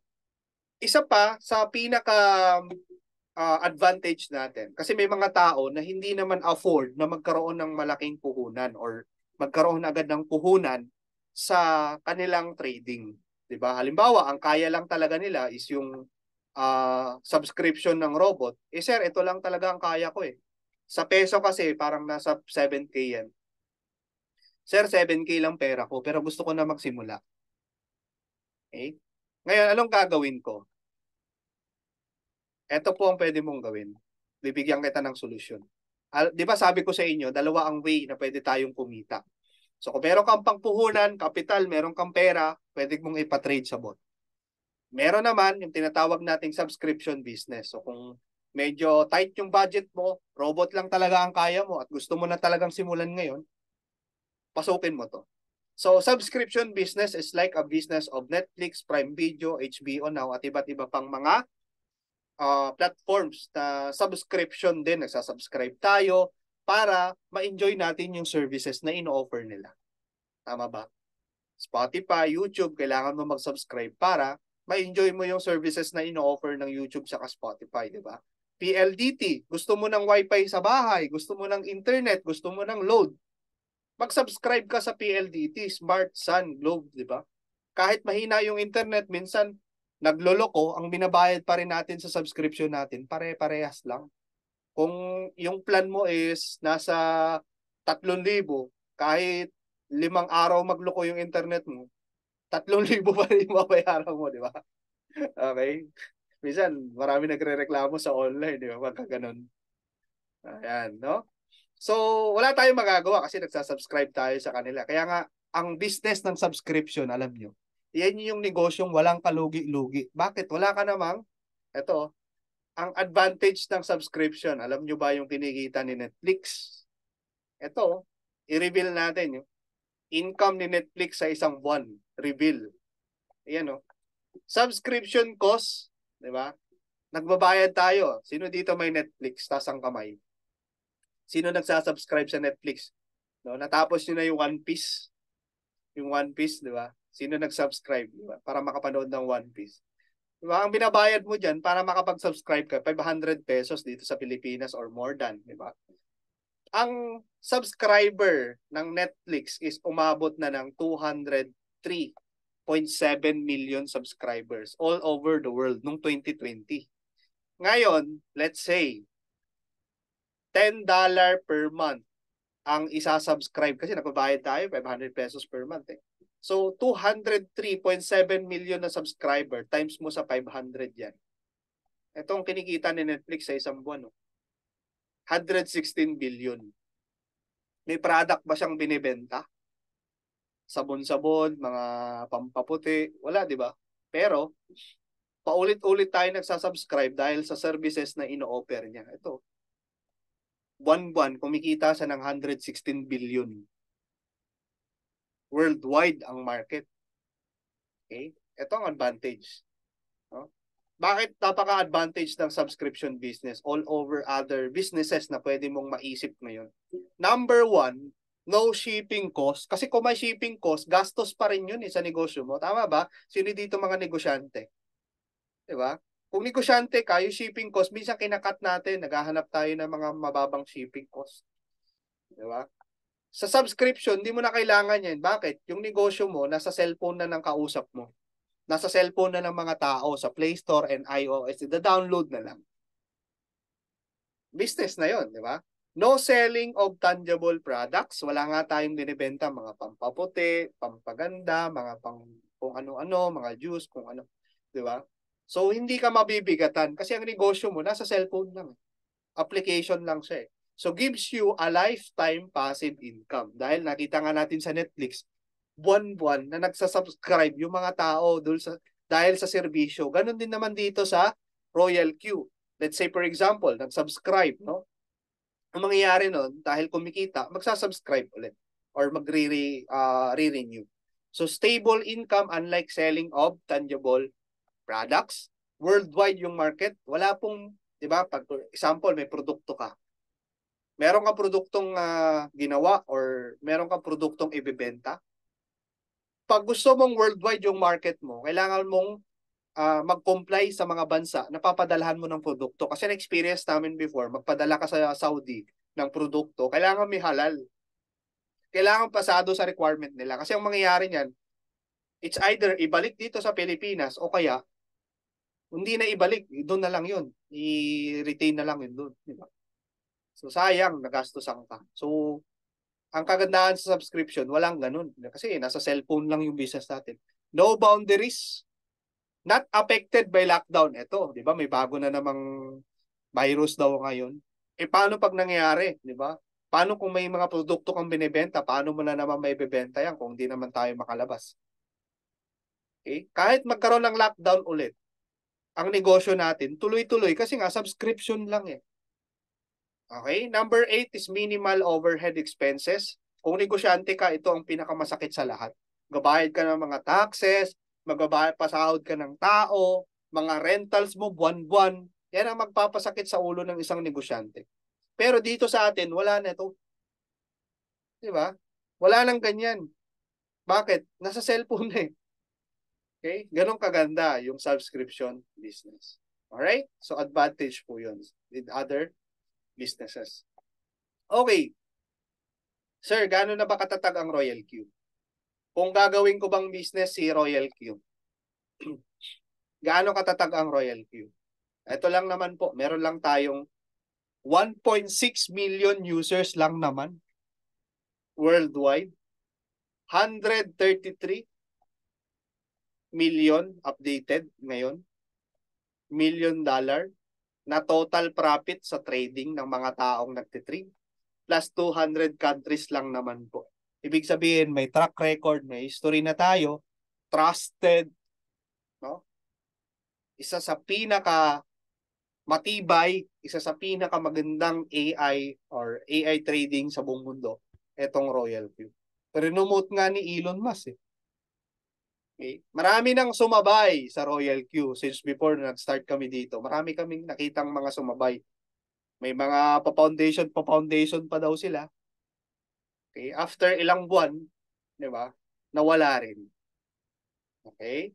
Ibig sabihin, hindi nila kayang tapatan ang Royal Q. Marami nang nag-review, pangit daw si Royal Q. Pakikita niyo yan sa YouTube. Maghanap kayo sa YouTube. Ang daming nag-review yan. Pero hanapin niyo ngayon yung robot na yun. Nasaan na sila? Okay? Wala na. wala na kayong makita.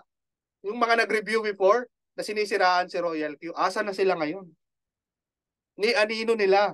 Hindi nyo na makita. Why? Ito. Hindi nila kayang tapatan ng Royal Q. Okay? The best of the best AI.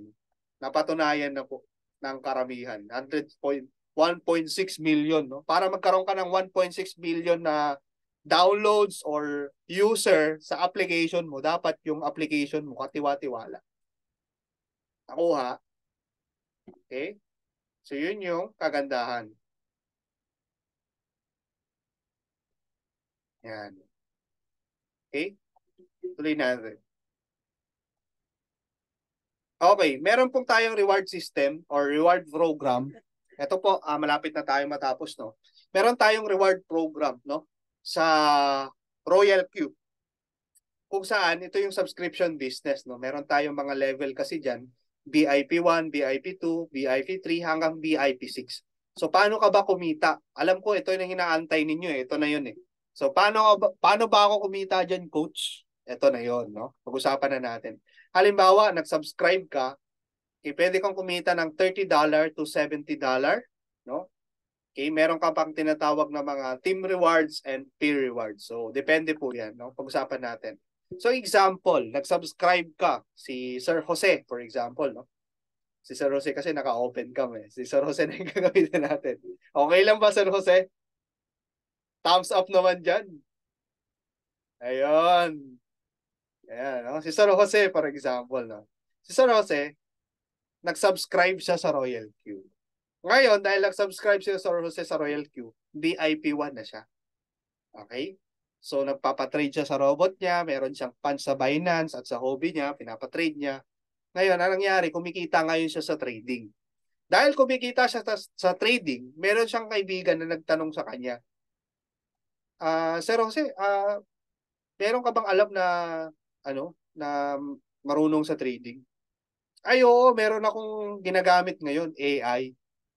Okay? Hindi mo na kailangan magbigay pa sa tao ng pera para makapag-trade. Meron ng AI ngayon. Ngayon, itong kaibigan ni Sir Roseng, sabihin na lang natin si Alan, okay? Ang nangyayari kay Alan, nag-subscribe din siya. So kaya nag-subscribe si Alan, ang mangyayari, kikita ngayon si Sir Jose ng $30. Ayun. $30 yung kikitain niya kasi nag-subscribe eh. Okay na ba yun, Sir Jose? Pangkape? Pangkape lang? Okay na, di ba? Pangkape yung $30. Alright, so pwedeng pangdagdag ni Sir Jose sa kanyang tinitrade, sa trading ng bot niya, o pwede niya ring i-withdraw, pangkape-kape niya. Di ba? Punta muna siya sa Starbucks dahil kumita siya ng $30. Diretso Gcash na yan, di ba? So, ngayon, dahil sa sobrang sarap na nainom ni Sir Jose na kape sa Starbucks, naisip niya yung kaibigan niya na dati na rin niyang kasama na naghahanap din ng opportunity. Etong si Brian. Ngayon si Brian na to, na-contact niya si Sir Jose. Sabi ni Sir Jose, oh Brian, meron akong ginagawa ngayon, maganda. Ngayon, kung may trabaho ka, pwede mong isabay. So ano yan, nakita sila sa Starbucks, pinagkape niya. Ngayon, ang nangyari, nag-subscribe si Brian. Nag-subscribe. Nagustuhan rin niya, nagpa-trade din sa robot niya. Meron siyang $30 din ngayon. Another $30 ulit si Sir Jose. Bukod sa pangkape, meron na siyang pambara.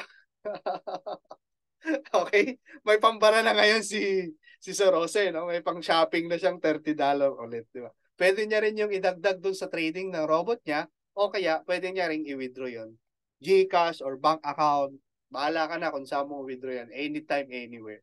Okay? Ngayon, hindi na naman nakontento si Sir Jose dahil nga natuwa siya. Ganun lang pala ang gagawin ko. I-share ko lang pala, kikwento ko lang pala to sa kaibigan ko eh. Imamarites ko lang pala to, kikita na ako ng $30 eh. 'Di ba? So ito yung pinakamagandang imarites kaysa yung buhay ng tao na di naman magpapayaman sa iyo, 'di ba?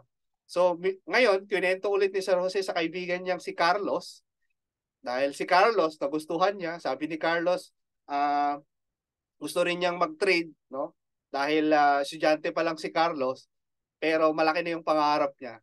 So, ang nakita niyang opportunity, itong Royal Cube. Ngayon nagsimula si Carlos, another $30 ulit si Sir Jose. May pangkape na siya, may pang-shopping na siya. Bahala ka na, Sir Jose, kung anong gagawin mo dito sa $30. Okay? So, ganun lang po. Every time na sinishare natin yung link natin, ito kasi may link tayo eh. Sinishare natin yung link natin sa mga tao na nakakausap, kaibigan natin, mga kakilala natin, at nag-subscribe din sila, meron kang $30. But wait, there's more, sabi nga, no? Bukod doon, sa tinitrade, no? Excited ka na ba? Diba? Bukod doon sa tinitrade or nakita natin sa referrals, meron pa tayong another 20% doon sa tinatawag na gas fee. Ayan, no? 20%. Ibig sabihin, itong mga robot ng mga tao na to na nag-subscribe kay Sir Jose, dahil may pinapatrade sila sa kanilang account, okay? Kikita ka pa ng 20% sa bawat isa na to. Bawat profit ng robot nila, meron ka pang 20% sa gas fee. Maganda o magandang maganda? Kayo na po ang sumagot. Big sabihin, after mo magkaroon ng referral, meron ka pa palang kikitain. Okay? Meron ka pang additional income na kapag kumikita yung mga robot nila, meron kong pumapasok sa yung 20%, 20%, 20%. Additional po yun sa income mo. Okay? So, tuloy natin, no? Nakaka-excite. Ito, B1 pa lang yun. Dito na tayo sa BIP2. So, sa BIP2, ang kailangan mo lang ma-qualify ka dapat dun sa BIP2. Para maging BIP2, kailangan mo ng 3 referral, yung kaninang ni-refer mo na 3. Okay? Sorry. 3 referral. Yan. Itong 3 na to. Ngayon, itong 3 referral mo, dapat umabot sila ng 20. Umabot sila ng 20. So, ibig sabihin, itong mga tao na to, magre-refer din yan mga yan eh. Kasi nga, nagandahan sila sa Royal Queue. Ngayon, pag nag-refer sila, umabot na kayo ng 20 all in all, magiging VIP2 ka na. Ang kagandahan sa VIP2 po, tumaas na po ngayon yung referral reward mo. Plus, may 30% ka na sa mga robot nila. So, paano yon? So, halimbawa, no? Si Sir Jose, VIP2 na siya. Ang mangyayari dyan, once na mag-refer si Sir Jose, no, ng kaibigan niya, halimbawa, may another kaibigan siya na na-refer niya, kikita na siya ng $40. Dati kasi $30 lang kinita niya kasi VIP 1 siya. Ngayon, $40 na. Okay? Okay, so, ngayon, ang mangyari niyan, yung kaibigan niya na yon, magre-refer din yun eh. Kasi nga, nagpapatrade. So, para madagdagan yung kita niya, ang mangyayari, sinare niya yung link niya, nagandahan siya. Ngayon, dahil sinare niya yung link niya, kikita ulit ngayon si Sir Jose. No? Siyempre, itong nag-share na to, kikita ng $30, di ba? Kasi siya nag-share eh. $30 yung kikitain niya. Pero, kay Sir Jose, meron siyang $10. Okay? Ibig sabihin, pala, kapag pala yung mga taong under na sa organization mo, halimbawa, etong 20 na tao na under doon sa link mo, na nag-share din sila, meron ka pang $10 ng $10 ng $10 na papasok doon sa account mo. Nakuha natin. 'Di ba? Unlimited $10 yun habang nagsishare po yung mga nag-share ng link yung mga taong under sa organization natin.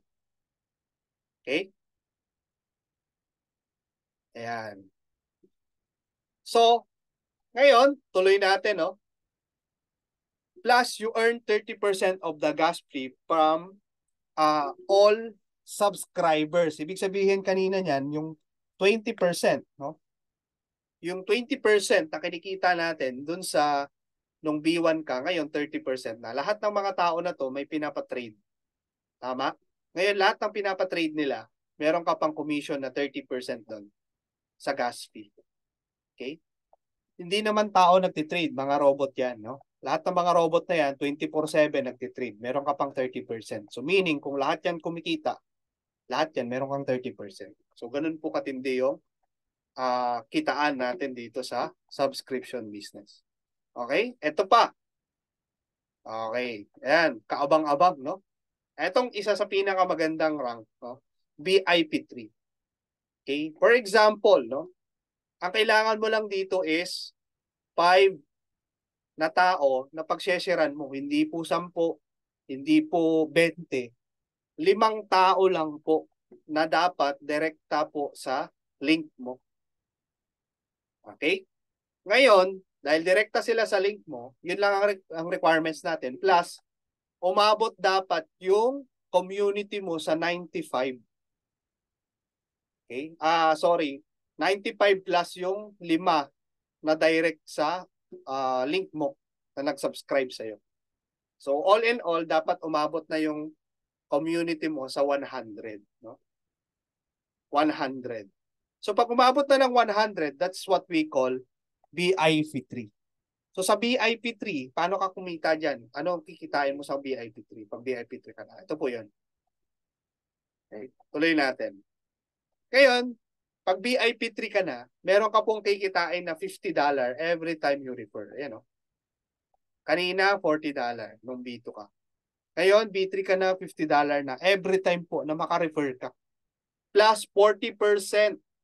Okay? 40% na po doon sa mga robot nila. Okay? Lahat po ng mga robot na nagtitrade dyan, magpa-profit yan araw-araw, meron kang 40%. Okay? Tuloy natin. Plus, ito pang pinakamatindi yan. Okay? Every time, no? Every time po, yung mga robot nila or yung mga subscriber, nakapag-share ng link nila, no? Sinishare nila yung link nila, nag-refer din sila, okay? Meron ka pang $20, no? For example na lang dito. Example, no? So sa 100 na tao na yan, na under sa team mo, okay? Under sa organization mo, meron kang 20 na lang na nakabenta ng subscription. Ibig sabihin, sila yung mga nag-share, naka 20 na subscriber. sa loob ng isang buwan. So 20 times 20, that is 400 USDT. So kikita ka ng 20,000 sa isang buwan. Goods na yon, additional income, di ba? So ganun po kaganda, no? So ibig sabihin, hindi lang naman yan eh. Mayroon pa tayong ibang ranking hanggang sa pataas na pataas ang rank mo, umabot ka na ng V4, V5, V6. Yan na po yung pinaka-ultimate rank, yung V6, no? So ngayon, ang kinikita po ng V6, ito yung story ng gumawa ng subscription, no? Ito po, kanina yung pinakita kong income is income sa trading. Ang papakita ko namang income ngayon is income po sa subscription business. Okay? Etong example natin, itong tao na to, nag-start siya, no? Isang tao lang ni-refer niya. Tapos, kumita siya ng $30. Ito, di ba? Kumita ng $30. Ngayon, second day, ito yung kinikita niya sa gas fee, yung 20% doon, no? Tapos, nag-refer siya ng tatlo, $90. Ito kasi, 3 times 30, di ba? Tatlong tao, that is $90. Ayan, no? So, next day, kumita ulit siya sa 20% kasi VIP 1 pa lang siya. So, fast forward, ang nangyari sa kanya, no? Noong 2021 to, no? October 5, 2021, kumita siya ng $133, $1,400, $1,600, $1,200. Hindi siya bumababa ng 50K a day. Di ba? Anong business yun? Wala kang pwesto, wala kang taong binabayaran, di ba? So 50K a day ang kinikita ngayon ng tao na to. Yan po ang subscription business, no? Hindi pa kasama diyan yung pinapatrade niya. Hindi pa kasama yung pinapatrade niya. Okay? So tuloy natin. So ito po yung mga potential income ng mga ranking, okay? So ito another story din ng isang subscribers, no? Ang nangyari naman sa kanya, nag-imbita siya ng 28 katao. 28 katao ang inimbita niya. 10 hindi nag-subscribe. Kumbaga, inalam lang ano yung Royal Queue. Nag-download lang ng application. Etong 18 sa 10, ang nangyari, nag-subscribe sila. Kaya nakalagay dito, activated. So, activated yung account nila, nagpa-trade sila sa robot nila. Ang nangyari sa 18, na-multiply to into 16,689. Kasi pwede nating sabihin, Coach, hindi naman ako sanay mag-repair, invite, o repair-referral. Diba? Itong tao na to, 18 lang naman na tao yung nag-ano sa kanya, 28 na katao yung siniran niya.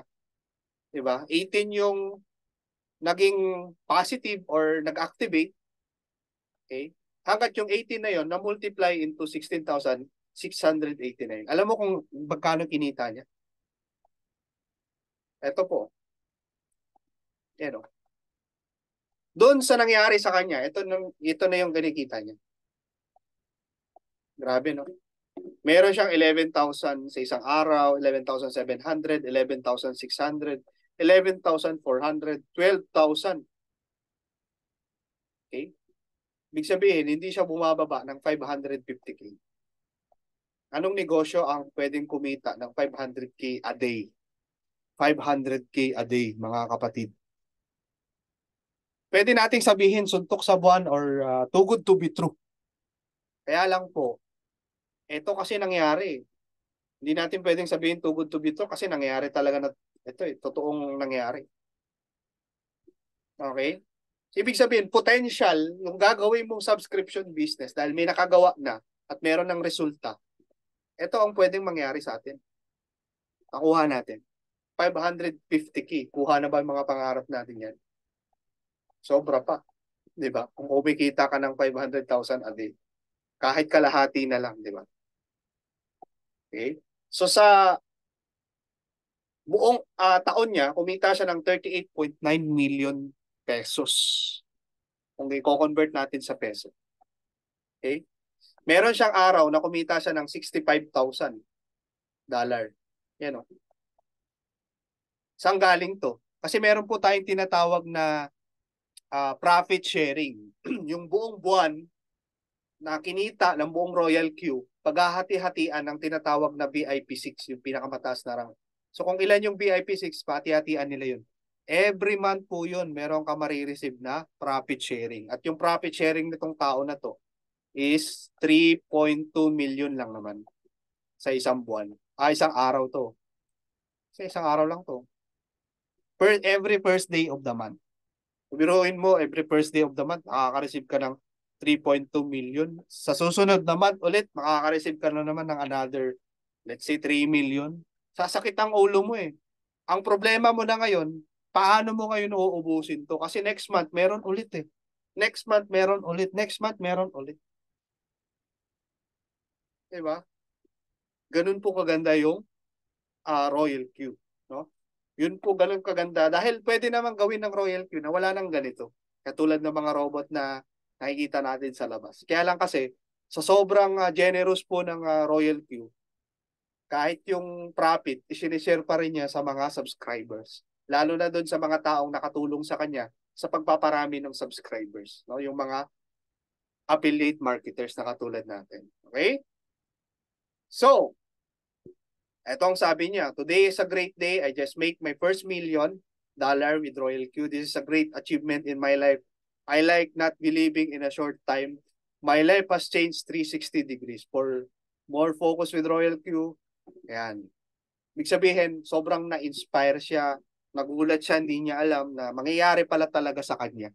No, hindi rin niya inasahan kasi hindi rin siya naniniwala sa, kumbaga sa sobrang bilis nga ng nangyari sa kanya. Diba? Kumita siya ng 1 million. Naging milyonaryo siya in dollars. Hindi sa peso, hindi sa kung anong currency, kundi sa dollar talaga.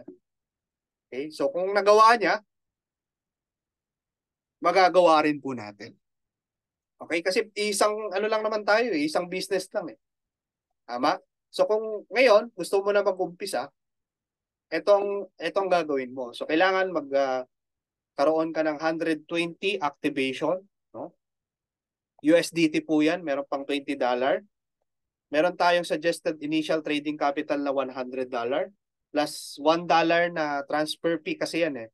So sinama na natin. So all in all, ang pinaka-suggested na pwede nating simulan is $241. So sa peso yan, mga more or less nasa 13,500, mga ganun. Depende po sa palitan kasi depende sa palitan ng dollar sa peso or USDT sa peso. Kasi as of now, parang nasa 58 yata. So times 58 mo na lang. Okay?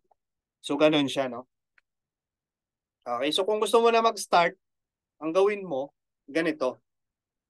May mga tao kasi na hindi naman kaya agad yung 13,000.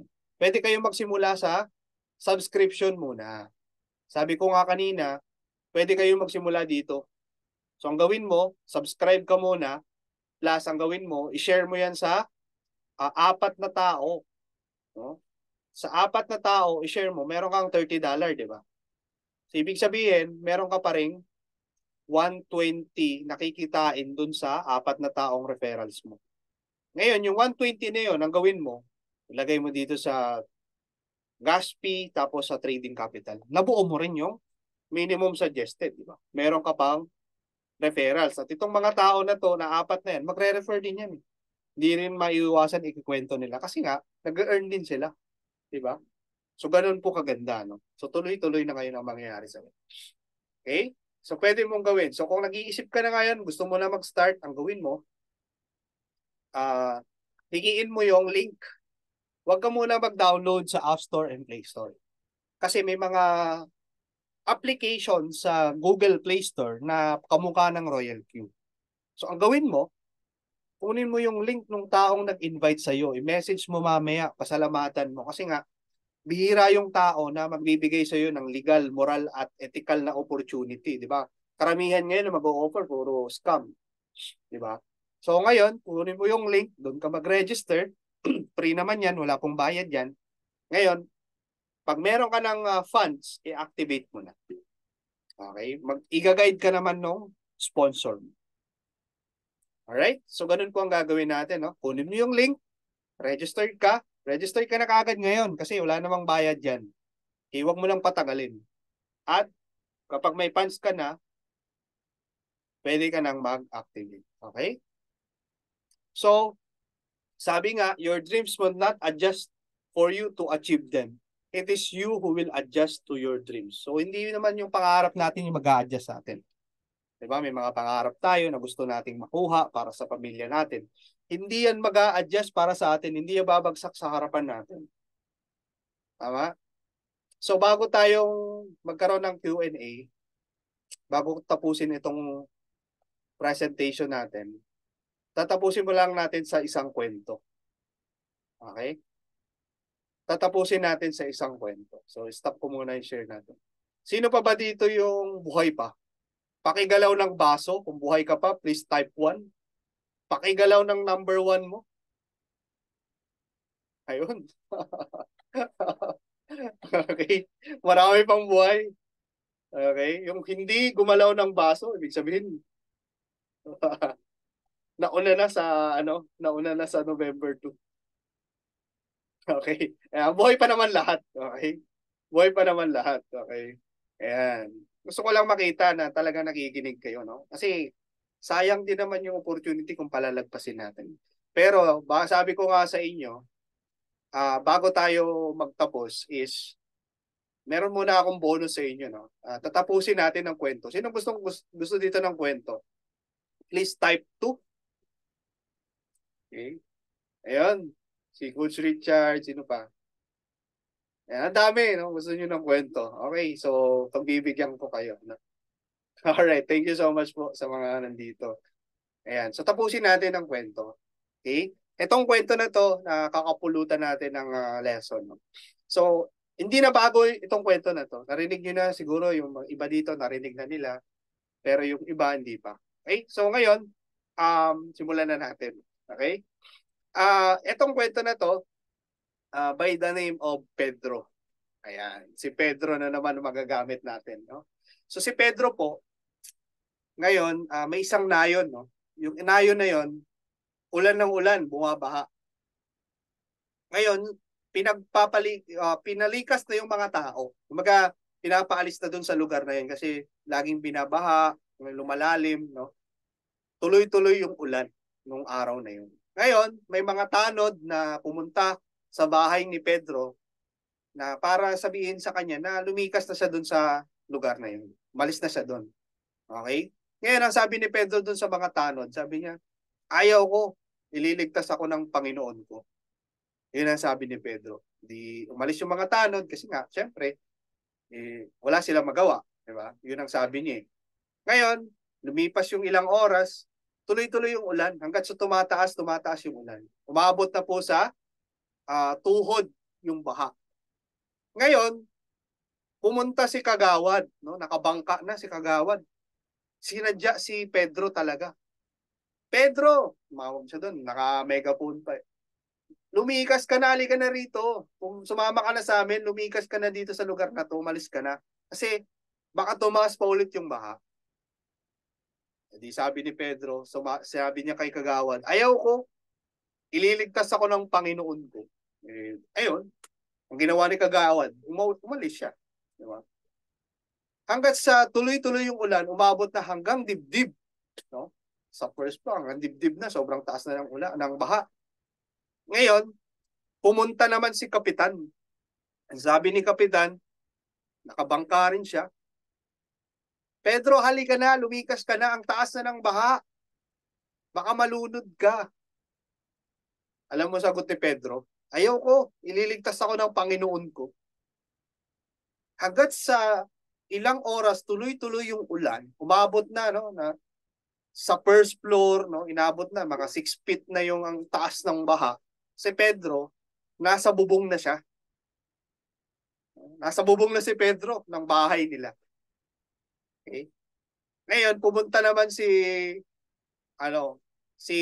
congressman sa kanya. Naka pa siya naka helicopter pa si congressman. Sabi ni congressman kay Pedro, Pedro, halika na, sumama ka na sa amin. Lumikas ka na dyan kasi tataas pa yung baha. Ang tigas talaga ng ulo ni Pedro. Ang sabi ni Pedro, ayaw ko, ililigtas ako ng Panginoon ko. Yun lang sabi niya. Hindi na mapilit ni congressman, umalis na. Hanggang sa pinatawag na si presidente. Tumaas yung baha. Hanggat sa dibdib niya lang ulit, no? Nasa taas niya na ng bubong, nakakapit na siya dun sa antena ng bahay nila, antena ng TV nila. Okay. Dumating yung presidente, si BBM. Sabi ngayon ni BBM kay Pedro, Pedro, halika na. Ililigtas na kita dito. Lumikas na tayo, sabi. Kasi matatangay ka na ng baha, sobrang taas na. Alam mo, sabi ni Pedro, ayaw ko, ililigtas ako ng Panginoon ko. Hanggat sa tumaas na tumaas yung baha, tatangay si Pedro. Bottom line, si Pedro namatay. Nakakalungkot, di ba? Namatay si Pedro. Ngayon, nung namatay na si Pedro, umakyat yung kaluluwa niya sa langit. Hindi nakatampo niya na yung Diyos. Alam mo si Pedro, galit na galit. Kaharap niya yung Diyos. Sabi niya, Lord, bakit mo ako pinabayaan? Kala ko ililigtas mo ako. Sabi ngayon ni Lord kay Pedro, anak, pinapunta ko ang tanod, pinaalis mo. Pinapunta ko si Kagawad, pinaalis mo. Pinapunta ko si congressman at si presidente, hindi ka sumama. Pinaalis mo. Ano lesson ng story? Na ano ba kayo? Nakarelate ba kayo? Alam niyo, yung lesson ng story, ano? Tama, no? Tinuboy yung opportunity. Kumbaga minsan, dasal tayo ng dasal ng opportunity.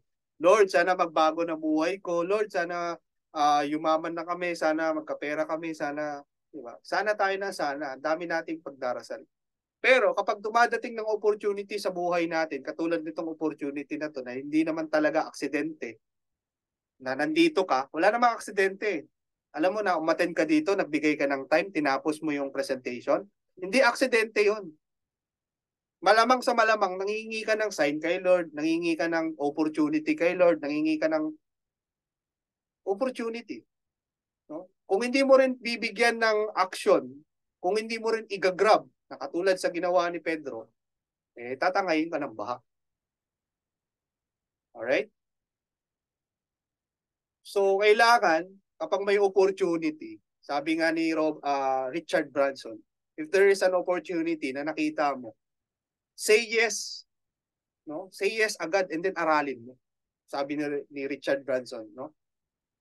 May-ari ng Virgin Company. Sa pinakamayabang tao sa buong mundo. Okay? So sabi ni Mark Zuckerberg, sabi niya, ang pinaka mahal or expensive sa buong mundo, sinabi niya, the most expensive, no? Nothing is more expensive than a closed mind and a missed opportunity.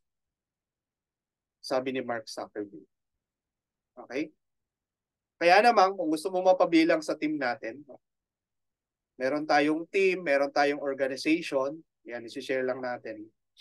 Ito yung mga kasama natin dito na mag-guide sa iyo. Bukod dun sa sponsors mo, sa sponsor mo, ito yung mga taong mag-guide sa iyo dito sa ginagawa nating business. Ayan, yan yung mga pogit magaganda. Yan yung mga coaches natin, no? Mga V2 and V3 natin na mga coaches. Sila po yung mag-guide sa inyo. Once po nandito kayo sa business, nag-start na kayo, hindi mo gagawin mag-isa to. I-guide ka, i-coach ka, i-mentor ka nung mga coaches natin dito. Ayan, no?